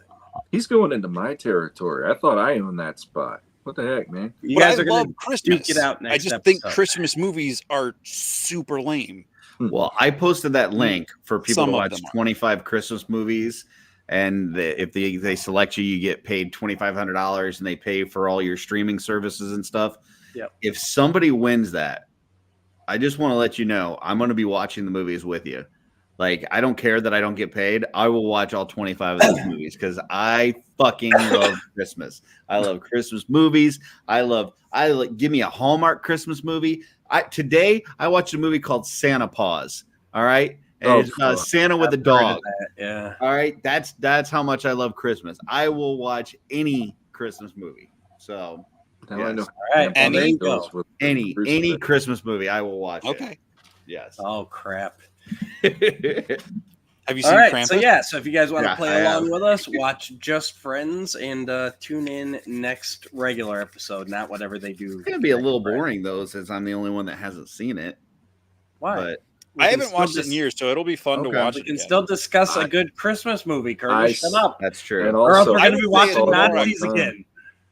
I would say I classify that more as a comedy that happens at Christmas. I'm not opposed to calling it a Christmas movie, but I don't think it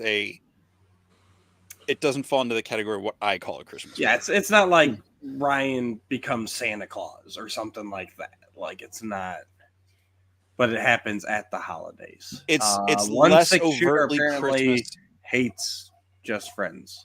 I think Okay. those are puke emojis. So And neither does Steph. Well, she was crying, and now she's sick in green. all right.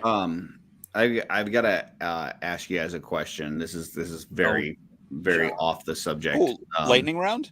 No, it's not a lightning round, but I just want to get your guys' opinion on something. So, my daughter in school, somebody said that she would be a good Santa because she's so jolly. Okay. She took that as a bad thing, as if jolly means that she's fat.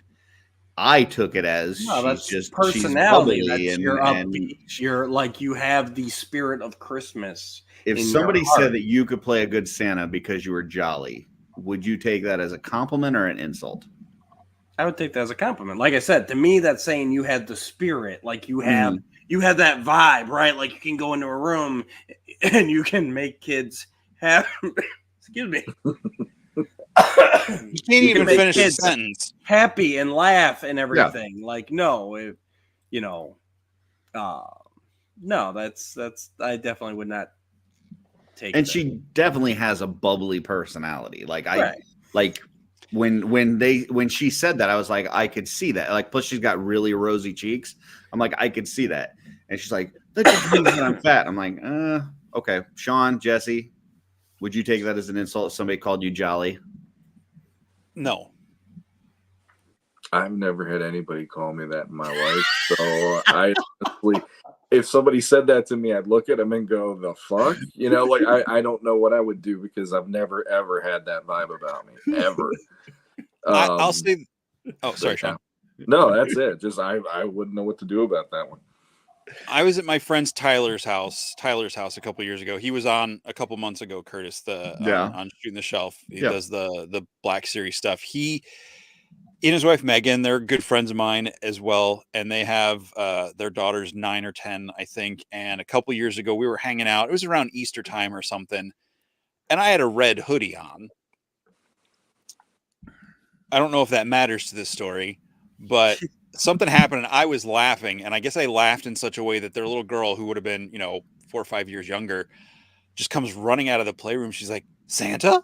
Because my laugh in her mind sounded like the like I could see that though.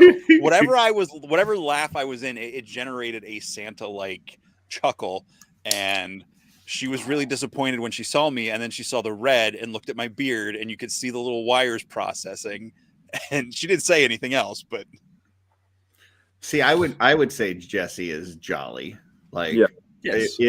If it's not set up or tear down at a con or insulting a movie that feels very strongly about, I would say Jesse's very jolly. But hearing Sean in his deep, slower voice just go, I don't think anybody's ever called me jolly. Said it very Eeyore-like. Like, not that it's supposed to matter anyway. I don't think I've ever been happy my whole life. I belong to the island of misfit toys. No. I might be jolly, but I definitely belong on the island of misfit toys. Okay. We ready for lightning round? I actually do not have a lightning round. Oh my this god! Week, however, 2 things you're supposed to do is watch a damn movie and have a lightning round. That's the only 2 things that you bring to the table. Gosh. However, I do have something else. True. Yeah, Jesse does look more like the retail Father Christmas. That's true. That is true. Yeah. He doesn't have to go get my let me go. Yeah, I wish I did. Trust me.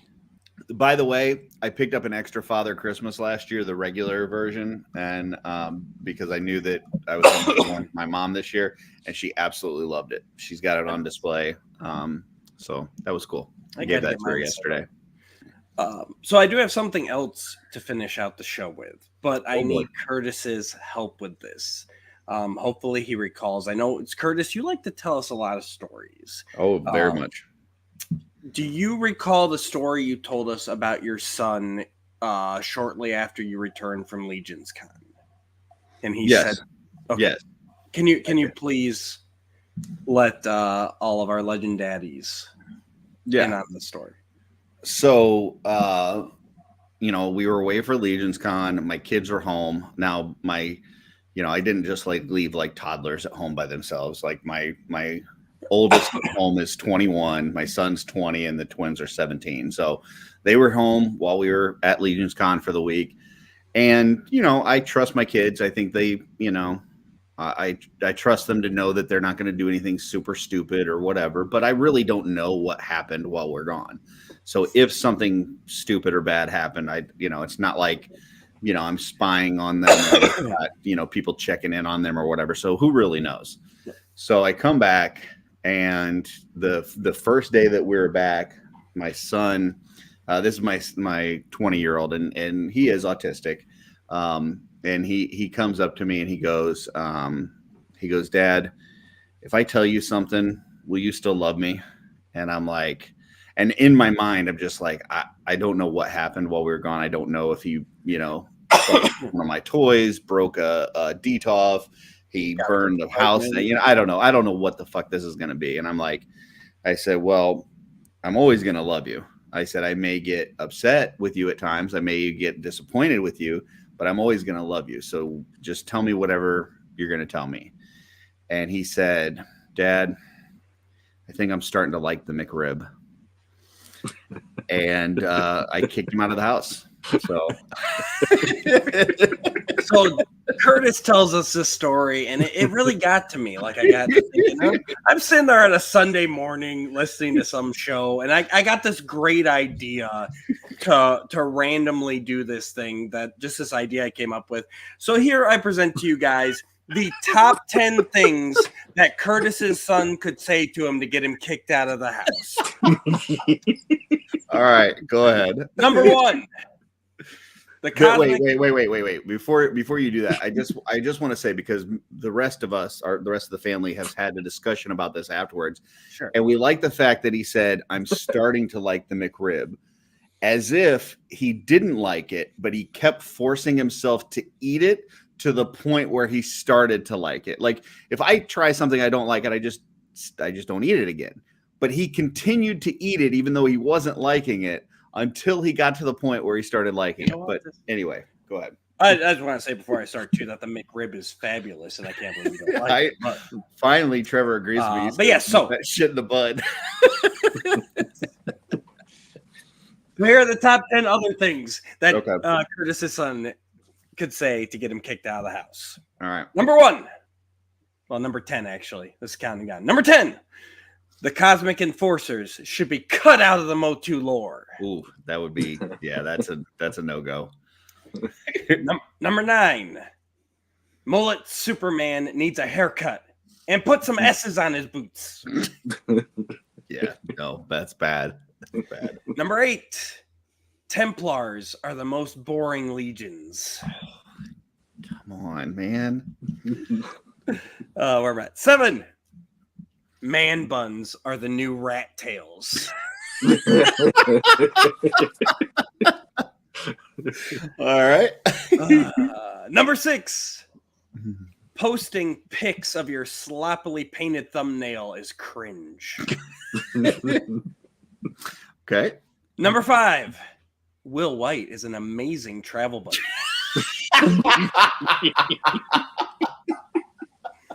Oh shit! That might be the best. I don't know that you can top that one. Number 4. Driving through Pennsylvania is the best part of going to Legion's Con.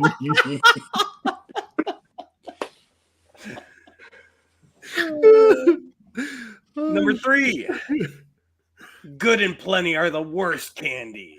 Oh, come on, man. That was uncalled for. It's your son, man. You should have raised him right. That was uncalled for. Number 2. The louder a joke is, the funnier it is. Okay, P. McCarthy. And of course, the number one thing that Curtis's son could say to get him kicked out of the house. Yeah. Dooch is the best part of OffWorld. That's actually the least offensive out of all the things. I never thought I'd say that. Yeah, that's he's That not means you Anthony. warmed up to him. Yeah. Look at that. Look at that. His heart grew 10 sizes. If I done this last month, I actually done am in looking June. forward to the next time I see Dooch. ugh. I booked a hotel room just so we could stay together and share bathroom time. I hope this one actually has a tub. Jesse fucked me on that. No, I didn't. No, I didn't. No, I did not. All right, guys. Uh, That I'd is say your good and top. plenties are worse than the McRib, and I don't like McRibs. I love that hot take, by the way.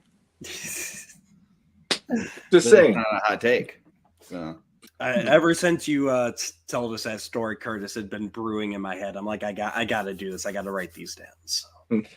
the funny thing was that he really thought that I was gonna be just angry with him, like I was gonna I would stop loving him because he knows how much rip into him mercilessly about disdain his I have for the opinion McRib. and Yeah, continuously tell him he's wrong and not let him finish a sentence after that and always bring it back up, like that kind of thing. I don't know why he'd expect that from you. I don't know either. It's weird.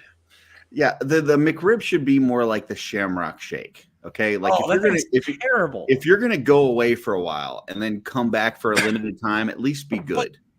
The Shamrock Shake used to be good. Shamrock Shake is Oh yeah, horrible. it's not as good anymore. You're Ever right. since they got there, I mean, I know it was always chemicals, but now that you can like see the science in it, it's not as fun. See the science. What Weird McDonald's are you going to? The ones that they don't mix the milkshakes properly, and I can see like all the green and swirls in it, like it's freaking Crest toothpaste from 1992. Terrible. Yes, Joe. June is Nazi apartheid All right, season. we're gonna stop talking about Nazis. No, we're not. That's gonna come up a lot. I can tell already. Got to figure out what my next have you ever is that can include Nazis. Sound of Music. I don't know that I like a single movie that has Nazis in it. You like Indiana Jones. Only the Last Crusade. But Yeah, there's freaking Hitler's in that movie. Yeah, he goes face to face to Hitler in that movie. he literally goes, Nazis. I hate these guys. it's true. Sean Connery his is Grail journal. Sean Connery is the best character or best actor in all the Indiana Jones movies. Because By far. what does he say? By Because goose-stepping morons like yourself should be reading books instead of burning them. That was fucking excellent. Like, I don't know what these two guys were doing. They looked very unimpressed, but Sean, that was fucking good. Oh my god. Well, of course it There's was, that. dear. This is great. I want him to do that voice the whole time that we're doing Offworld from now on. He talks in his sleep. Gosh, that's a fucking amazing. Ugh. How long did you work on it? Junior. You've just had that in your back pocket, and this I've is the done first that time for you're bringing it. years. I just never had Yeah. the reason to pull out. And he's got It's that. not And new. It's Peter not new to Cullen. me. He does a good Peter Cullen. I don't know who the fuck Peter Cullen is. Yes, you do. Who's Peter Cullen? Optimus Curtis. Prime. Oh, yeah. Oh, wow. Yes, He also do does a great good Optimus. narrator from the beginning of the Transformers movie. Yep. It was And the he's year 2000. he's in the new Invincible season, and I clocked it right away. He's very distinctive. Okay. All right. By the way, I did start watching Silo because a lot of people were recommending it on some shows that we were doing and stuff. Very good. The only bad part is it's only one season so far, and it's I think it's going to be like late next year or then maybe even 2025 before the next season comes out. So, I still gotta watch more of Invincible. I forgot. but about that. Silo's, if you've got Apple TV, Silo is a good watch. It's just only one. I would season, say though. Monarch has been really good so far. as well. Yeah, What's that on? Apple TV. Plus. Oh, that's on Apple TV too. Okay. Yeah. That's Yeah. the guy from Venture Brothers. No, I wish it was, Oh, but no. no. This is about the Godzilla universe. with the Monarch Corporation tying together all the movies now and all that. So, and they have Wyatt Russell. Wyatt Russell on, who played U.S. Agent. Yep. And he's playing younger Kurt Russell in the timeline on the show. That it actually works really well. I was really surprised by that for some reason. Makes sense. All right. Just added it to the list. That list is so long. It's only 3 episodes in, so you'll be able to catch up pretty easily. It's not that bad. There's only 8 things on there right now. No, my It's list. not too bad. Oh, my list isn't too bad. So, and most of them are movies. So yeah, cool. All right. What else? Signing off. You guys got anything coming up? Any Legends of Awesomeness or whatever it is Yes. you guys do? There will be. There will be a Legends of Awesomeness. So stay tuned, folks. Stay tuned. It's coming. Yeah. And I gotta get the Legions Cons interviews out too. I haven't had a chance to do those. Upload those yet. So Sunday we've got on Shooting the Shelf, we've got Maynard and we've got Steve-O. So nice. 2 good dudes. couple good dudes from Legions Con that'll be on hanging out with us. We've got a pretty full schedule for the rest of the year, and we also have a Christmas Eve show that we'll be doing with the Euro Legion boys. And we're trying to lock down our New Year's Eve show, trying to get a couple special guests. We're just trying to get a commitment from them, these 2 that Jesse's pointing at, to see if we can get a New Year's Eve show with them. Oh, that's us? Yeah, that is you. Oh. Yeah, shoot some deets over to me. We'll figure it out. So yeah, If stay you can't tuned. show up, I'm just going to put a bag of Lay's chips with a crew cut in a There you go. secondary camera for you. I love it. Just crinkle some chips every couple minutes. Also, Jesse's Mythic Minute this Thursday. It's new and improved. He's got StreamYard. So awesome quality. Excited to see what that's gonna be like going forward. But if you didn't catch that yesterday, it's in the Cabal. Go check that out. And what else, guys? Anything else we got going on?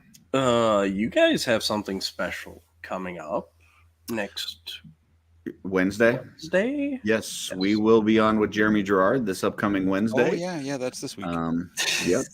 So we also, Jesse and I, have a little something in the works with Wolf King Customs. Just Ooh. FYI.